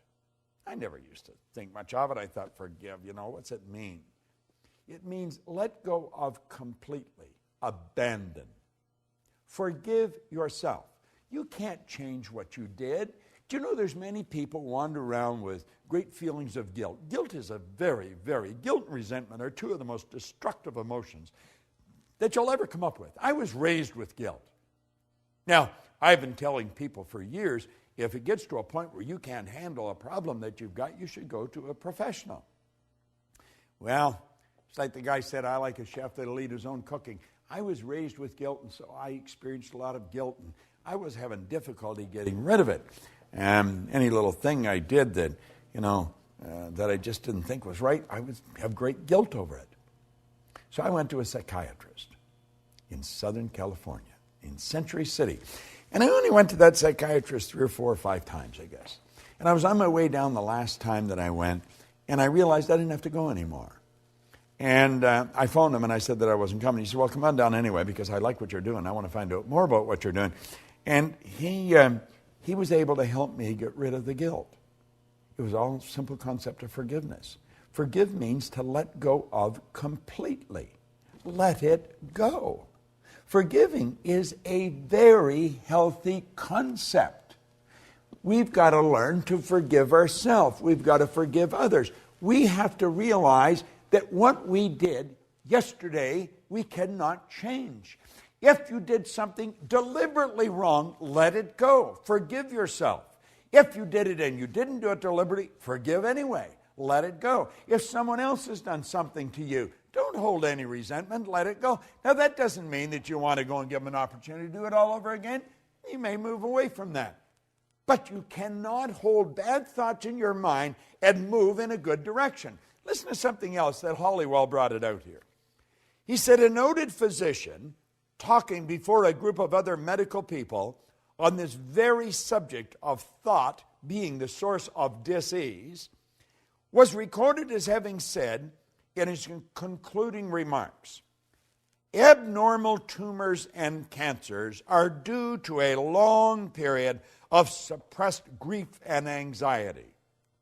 Another way of saying that such diseases are due to a lot of sinful thoughts getting bottled up and suppressed within our minds.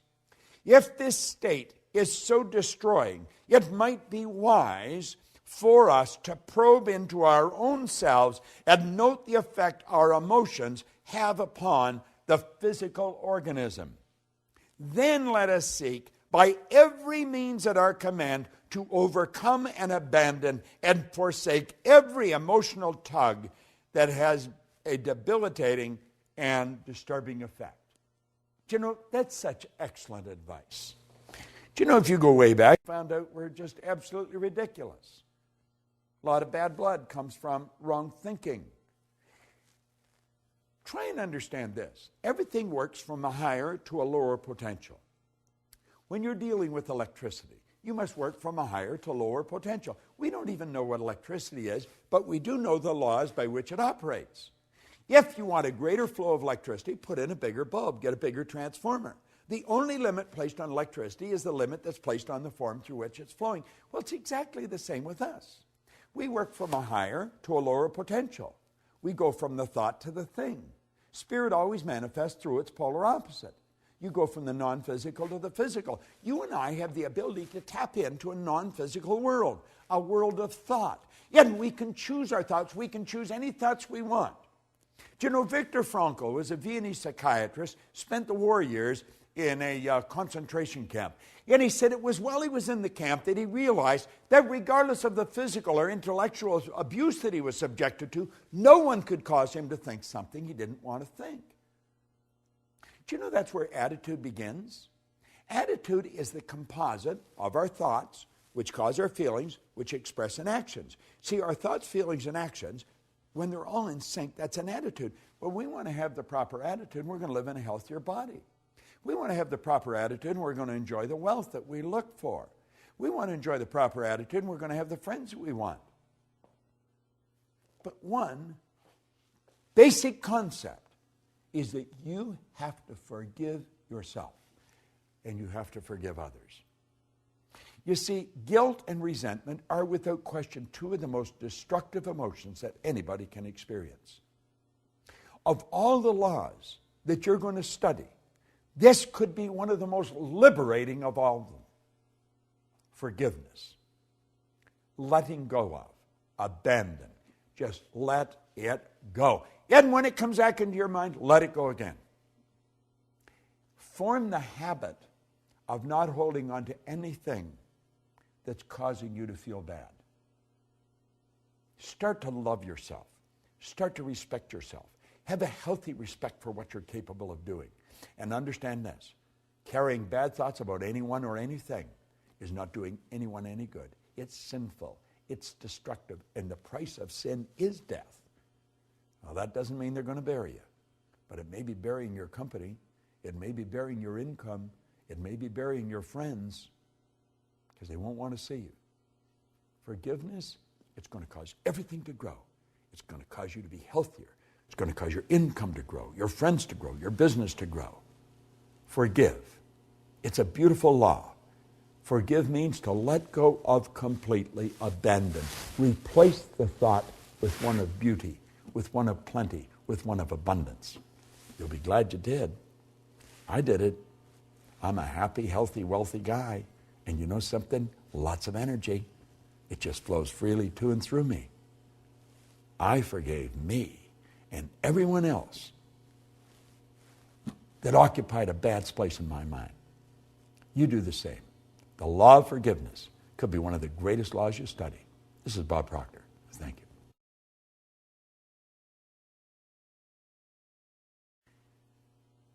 Hello there, I'm Bob Proctor, and this could be one of the greatest misunderstood laws that there is.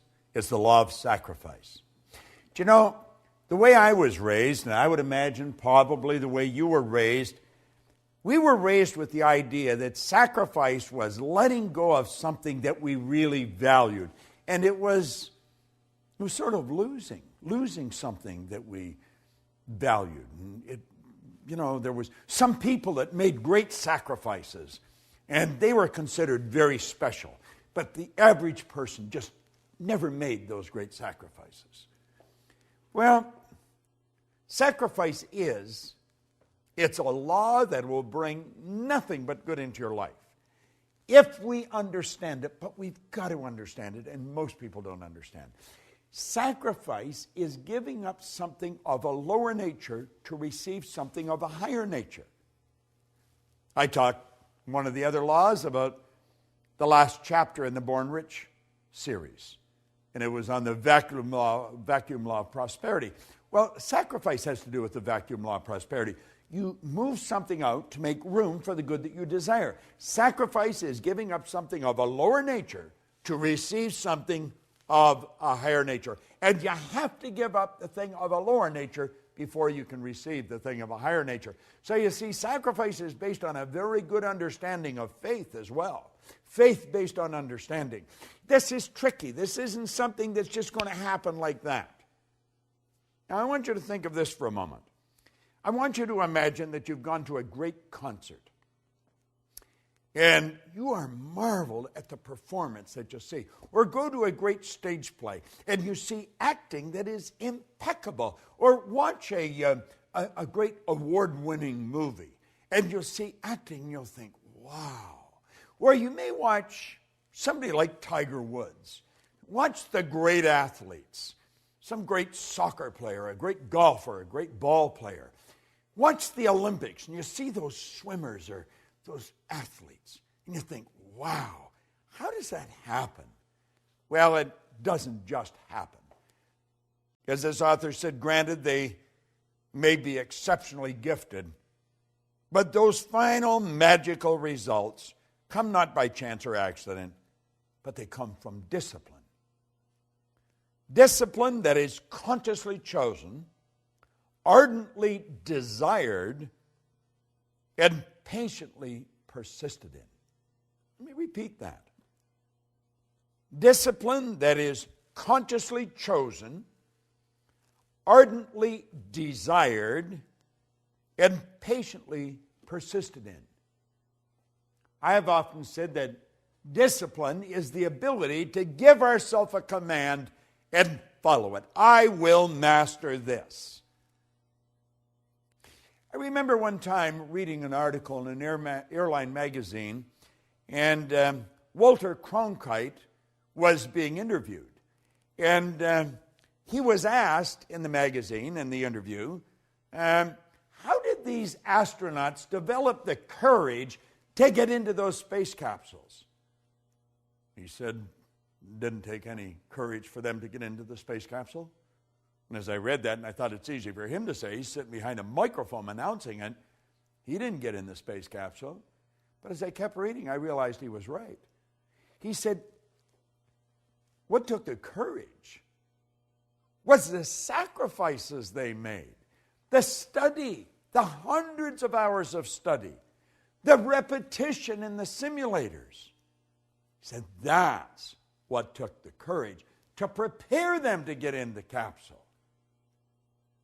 It took discipline. It took discipline. How did Halliwell call it? He said, discipline that's consciously chosen, ardently desired, and patiently persisted in. No one ever becomes great at anything by accident. We talk about people getting something for nothing. There is no such thing as something for nothing. That's absurd. When we're talking about the law of sacrifice, we're talking about letting go of something of a lower nature to receive something of a higher nature. In other words, it's saying, I'm going to give up the ice cream cone now to get the bicycle a little later. This is based on faith, and it's not blind faith, it's faith based on understanding. It's understanding that we have this infinite potential, we've got phenomenal potential, we can do better. I talked about it in the law of compensation. And we're going to get better, but only if we give up something that's valuable to us to receive something that's even more valuable. Think of the study, the practice. You know, I like watching two movies, Lawrence of Arabia and Patton. General Patton, great American general in World War II, who also thought that he was a general in Napoleon's army. Believed very much in reincarnation. And then Lawrence of Arabia, watching Peter O'Toole, who literally mentally became Lawrence, and Omar Sharif. You watch these actors. They're magnificent. You watch Lawrence come across the desert on that camel. Look in his face. They do a close-up on his face. He's not acting. He's living the part. Watch Patton. Watch the great speech right at the first of the movie. Get those two movies, buy them, watch them over. If you want to see people that made sacrifice, understood that law, and lived in harmony with the law to develop the greatness that they always had in them, you'll see it in those movies. Watch Patton.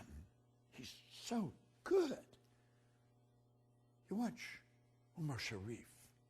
Wow. The acting is phenomenal. They understood this law of sacrifice. They gave up something of a lower nature to receive something of a higher nature. But they had to understand this concept of discipline. See, Halliwell said something always has to be sacrificed for something else. There's your law of compensation coming in here. You've got your vacuum law of prosperity coming in here. You've got to create the space for the good that you desire. Listen to what he says here. People everywhere are awakening to the necessity of disciplining their thoughts and acts. We train domestic animals carefully. We harness the forces of nature to serve us regularly and well. And yet, when it comes to ourselves, the most valued of all, we let our thoughts run wild. No one can obtain their ambitions until they learn to discipline their mental force and are able to control their thinking. See, that's what this whole series is about. That's what all these laws are about. It's about working with the law. It's about bringing our mind into harmony with the law. It's about letting go of things of a lower nature so we can receive things of a higher nature. This doesn't happen by accident. The greatest marketers in the world, they spent years studying what they're doing. The greatest athletes, they spent years perfecting their skills. There's no free lunch. You're not going to get anything for nothing. You're going to have to make sacrifices. You're going to have to give up something of a lower nature to receive something of a higher nature. This whole universe operates by law. The law is something that happens every time for every person everywhere. Yet we've got to understand that sacrifice is a law. Get in harmony with it. Understand it. It's so priceless. Listen to this. Halliwell said, you cannot enjoy the satisfactions and pleasure of a true friendship and indulge in a bad temper. If you will not sacrifice your temper for friendships, you're going to sacrifice your friendships for a bad temper. Isn't that good? One cannot have a sterling character that friends will respect and trust and resort to crooked practices. If he will not give up his crooked ways of trustworthiness, he will have to sacrifice his trustworthiness for crookedness. You don't even have to think too deep on this to realize it's true. But I'll tell you something you will have to do. You'll have to work at it every day to make it a habitual part of your life, to make it a part of your paradigm. You see, most of the things we do are controlled by paradigms, habits. Paradigm's nothing but a multitude of habits. And if we're going to change our life, we're going to have to change our paradigm. We're going to have to sacrifice the habit of a lower nature for one of a higher nature.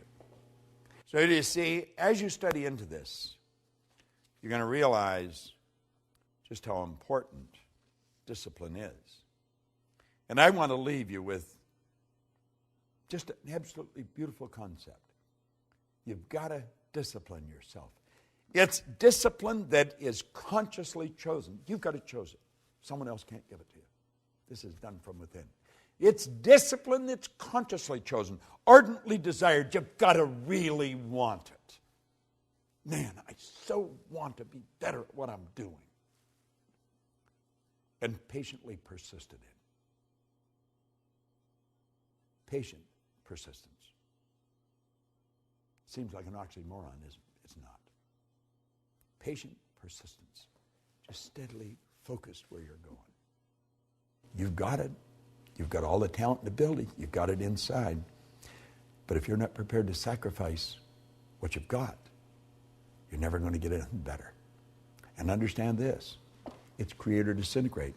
If it doesn't get better, it's going to get worse. You've got to discipline yourself. And you've got to live in harmony with this law of sacrifice. You'll be so glad you did. Working in harmony with the laws. It's such a winning concept. I've proved it in my life. My friends all have in their life. That's why they're my friends. We work in harmony with the law. We're not perfect. We're working at it. Every day. I want you to work at it every day. This is Bob Proctor. Thank you.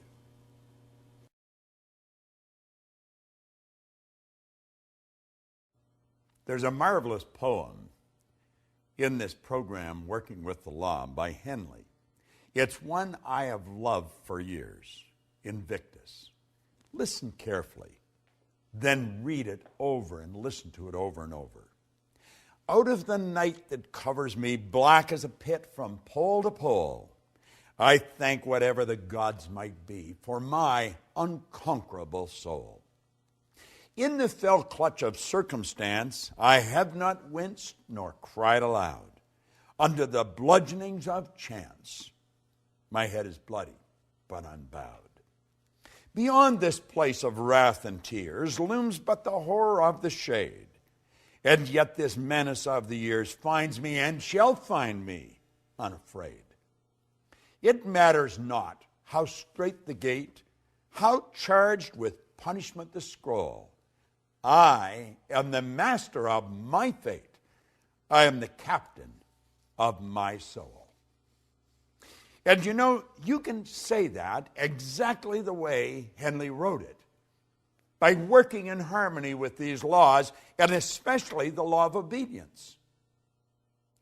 You know, a lot of people grow up and they don't want to be obedient, and you're going to find some of the greatest leaders in the past. If you studied their lives according to society, they were definitely not very obedient. Many of them spent time in jail. They didn't follow the rules of the land always. But you know, they were obedient to the laws of nature, or they would have never accomplished what they did.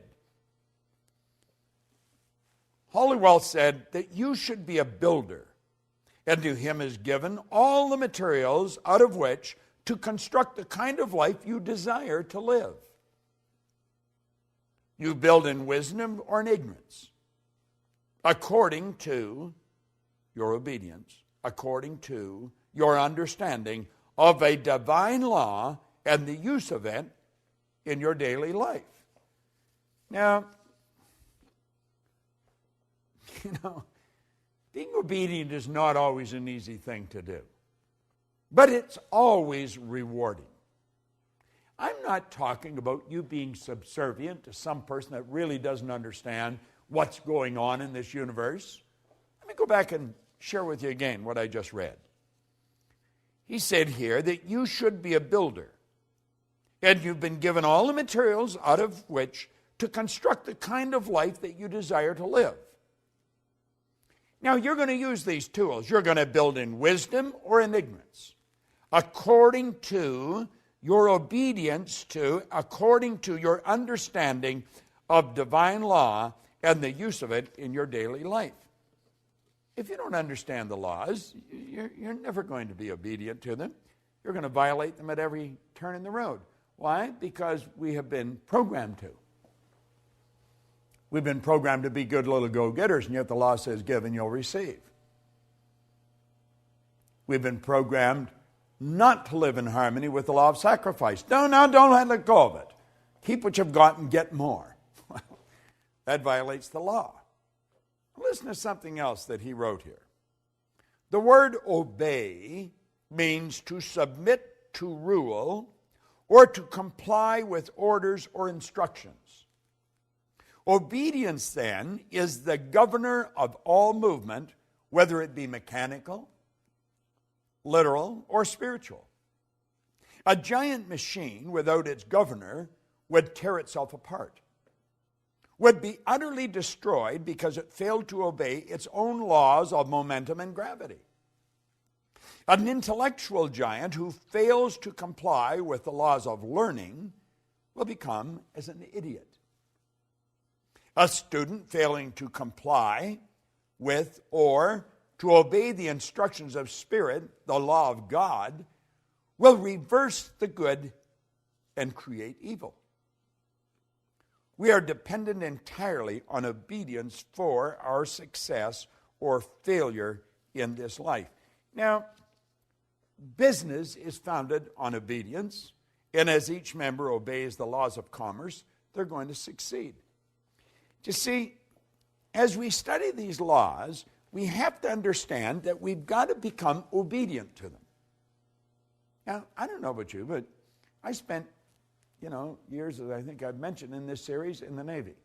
I wasn't particularly fond of being obedient to the orders that they dished out. First of all, some of the things they were telling me we had to do really didn't make a whole lot of sense, even to a thinking person.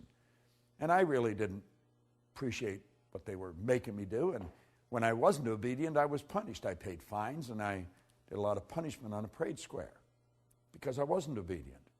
See, I am not obedient to a lot of the things that society dictates because I think a lot of people are moving in the wrong direction. But as you start to study the law, you've got to bring discipline, as we just said in the last lesson, into your life. It's consciously chosen, you see, ardently desired, and then patiently persisted in. It was such a beautiful way he described it. Well, we've got to bring discipline in our life, and we've got to become obedient to these laws. And if we don't become obedient to the laws, we're going to lose. It's just that simple. It's like you said about a machine that isn't obedient to the laws of momentum and gravity, it's going to fall apart. Well, I think it's becoming apparent as we get into this that this is not something for lightweights. This isn't something for just anybody up and down the street. Although it will work for everyone, not everyone's going to do it. Not everyone has brought discipline into their life. Not everyone follows all these answers. Now, listen to this for a moment. We see in nature the answer. She has no troubles she cannot overcome. She has no problems she cannot solve. She has no burdens she cannot bear, no tasks she cannot perform. We're talking about nature. Why? All her operations are governed by the mighty law of harmony and order, which constantly removes every discord, which heals all diseases, which rights every wrong, which supplies every need. Now think, he went on to say, if in the winter a young sprout attempts to break through the soil before season, Mother Nature destroys that sprout, rills it off, or freezes it out. Yet, at the same time, the very snow and ice that freeze the little unruly sprout serves as a blanket of warmth and protection to all other seedlings complying with her law. When man wishes to use nature in his work, such as farming or gardening, he must know how to comply with nature's laws. In turn, as he obeys her laws, he drives the best results, and in the end will enjoy the greatest harvest. And you only have to play with this for a little while, and you're going to realize just how accurate this is. He who obeys the laws of nature and acts as her obedient servant later becomes the master and reaps a full harvest. I know in my life, I don't do this perfect by any stretch of the imagination, but I'm getting pretty good at it. And I'm a lot better at it than I used to be. And you see where it really starts, it starts with understanding these laws. Now, the more you listen to these videos, and keep in mind the videos are just really an overview. It's just to really give you a picture of where you're going with this.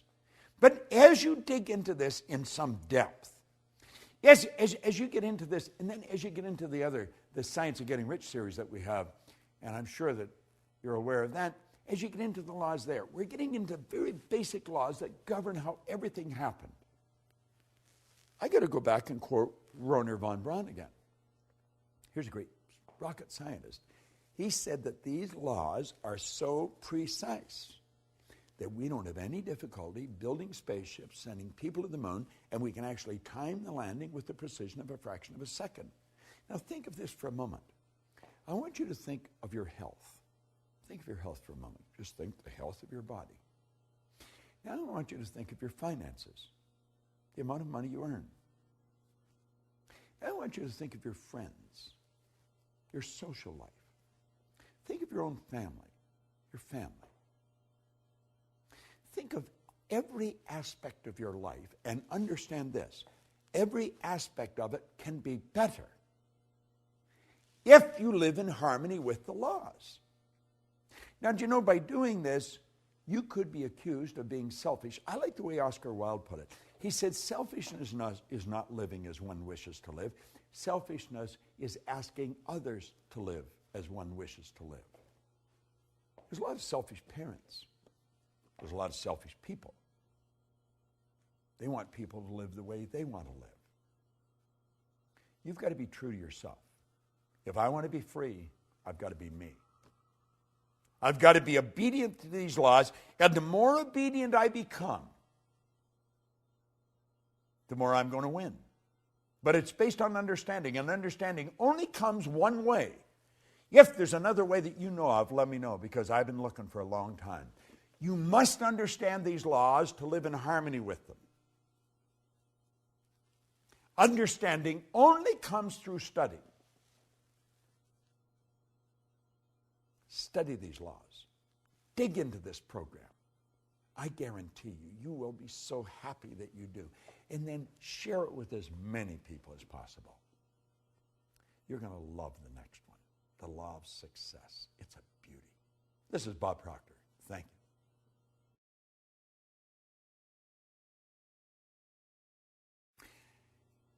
I sincerely hope that you get as much out of this law of success as I've got out of it over the years. When I came across this, I absolutely loved it. I have probably read this first page at least 1,000 times. I've shared it with hundreds of thousands of people all around the world. And now I want to share it with you from how I see it. I'm Bob Proctor, and I want to talk to you about the laws of success as Raymond Halliwell shared it with me. He said God intended every individual to succeed. Isn't that a nice idea? Every individual. That included me. That includes you. It's God's purpose that you should become great. Do you know, I remember reading a book a number of years ago by Robert Russell. And he said there's no secret to becoming great. He said you become great by doing little things in a great way every day. Isn't that good? Well, Halliwell's saying it's God's purpose that man should become great.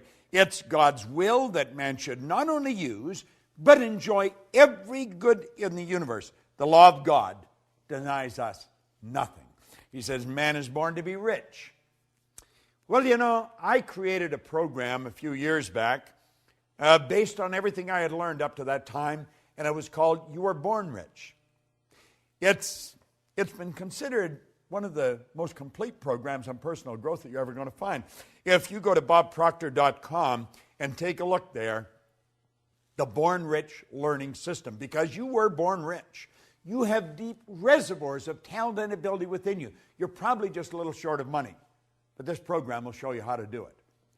There's a company in Australia, New Ways, and every one of their leaders give credit to the Born Rich program for taking them right to the top of the company. Most of them have watched it over and over and over again. Well, man is born to be rich. He said the powers inherent in you are inexhaustible. Now think of that. The powers inherent in us are inexhaustible. This is a law. He said each normal person is endowed with a complete set of faculties which, if properly developed and scientifically applied, will ensure success, ever-growing success. Do you know, Napoleon Hill said that an educated person is not necessarily a person with an abundance of general or specialized knowledge. He said an educated person is a person who has so developed the faculties of their mind that they can acquire anything they want, or its equivalent, without violating the rights of others. Do you know what the faculties of your mind are? Do you? If you don't, odds are pretty good you're not going to develop them. We're born and raised with sensory factors. We go by what we hear, see, smell, taste, and touch. And do you know what that does? That programs us to live from the outside in. That programs us to live from the bottom up. You're letting the physical control the higher. Doesn't work that way. God works from the higher to the lower. Spirit always manifests through its polar opposite. The non-physical manifests through the physical. If you're going to do it in harmony with the law, that's the way you're going to have to work. You're going to have to work from the thought to the thing and not from the thing to the thought. You may be saying, well, what do you mean? Well, you don't let the bank account dictate your financial status. Don't do that. See, one of the things I ask people when they first come to work with me is, what's the most they've ever earned in a year? I have a business partner, Jerry Robert, who runs the Life Success Publishing, teaches people to write books. If you haven't got a book, you want to get in touch with it. Life Success Publishing, they're on the site. But at any rate, he shows you how books will change your life. Everybody's got a book in them.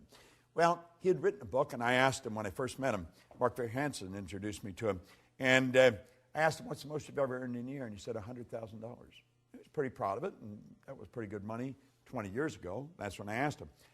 And I said, if you do exactly what I tell you, I'll show you how to change that into a monthly income.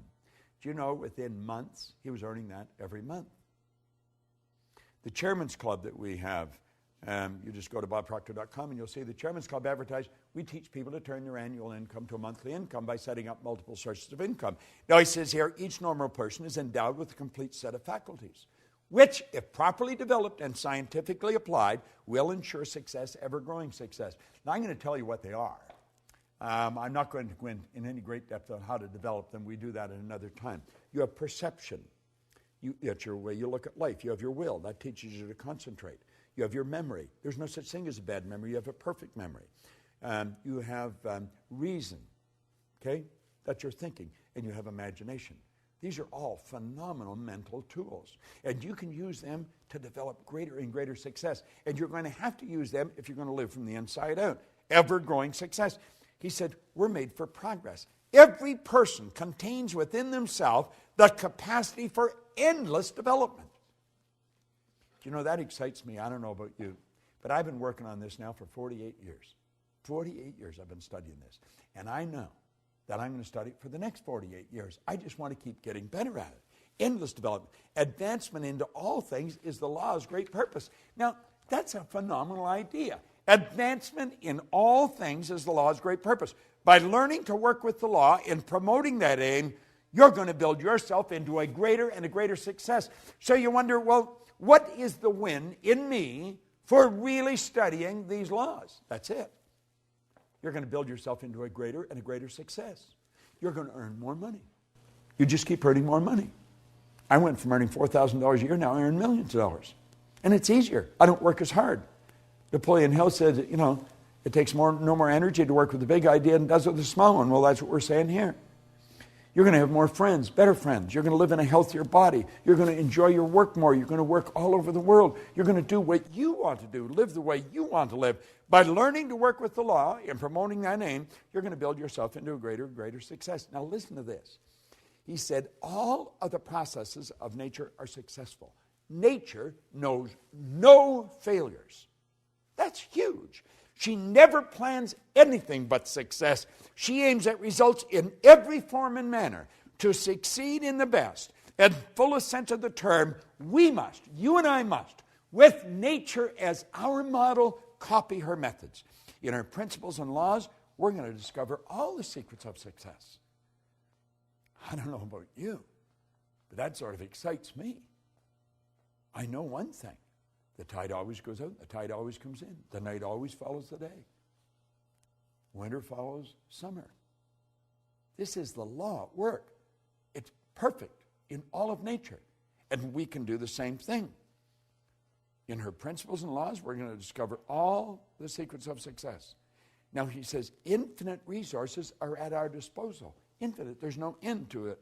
Infinite. There's no limit to our possibility. We can focus and individualize the elements, the forces, and the principles of the whole world. That's a bit of a stretch, isn't it? Do you know that everything in this universe will rush to your aid when you're working in harmony with the law? This isn't some decision of some emotional or capricious God on a cloud.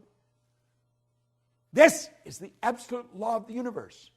The law is the uniform and orderly method of the omnipotent God. It's the way everything works. Everything works perfect. Infinite resources. There's no limit to our possibility. We can focus and individualize the elements, the forces, the principles of the whole world. We can develop a wonderful intelligence. Thus, all of life's questions may be answered, all of nature's secret discovered, and all human problems solved. Nothing is impossible. Now, you may be thinking, well, the world is in dire need of this. Oh, you're so right. Absolutely. But do you know it's because we're living in harmony with the law that we can live the way we do? Do you know there's some people that have never seen a toilet? Do you know that there's some people that have never seen an electric stove or a watch? Do you know that the whole world lived like that not long ago? Do you know that the electric light is a brand new idea relative to most of the population of the world? Do you know that these things, everything we've got that we take for granted, they're relatively new? It's all happened just in the last century or so. Think of that. Think of it. This has happened because we start to understand the law.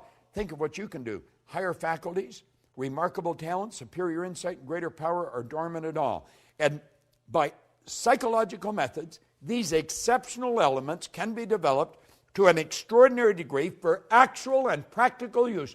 That's by you and me. Now, I have been working at this for a long time. I know this to be true. Every mind can develop greatness. There are no exceptions.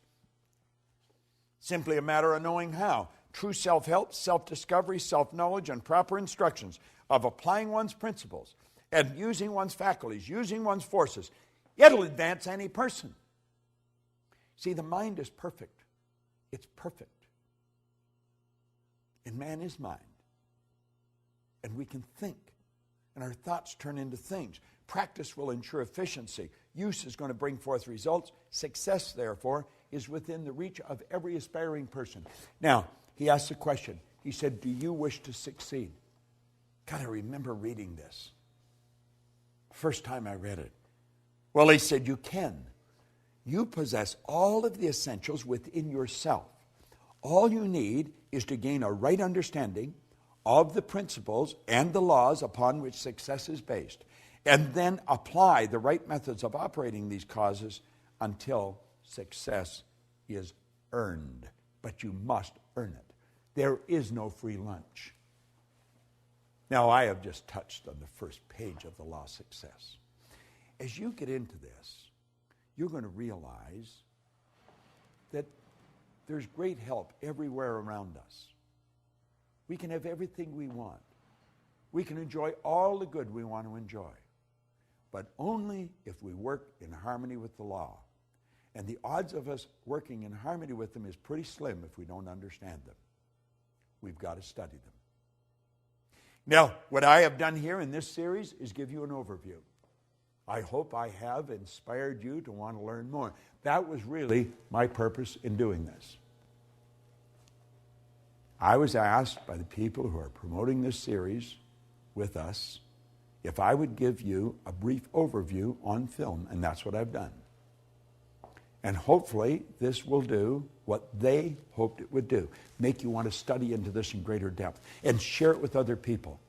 You see, locked up in this program is a system for you to earn all kinds of money, have all kinds of fun, and enjoy greater good in your life. That's what I've been enjoying, and that's the purpose of my life, to help people like yourself do just that. I want to suggest to you go out and do the same thing. This is Bob Proctor, and thank you.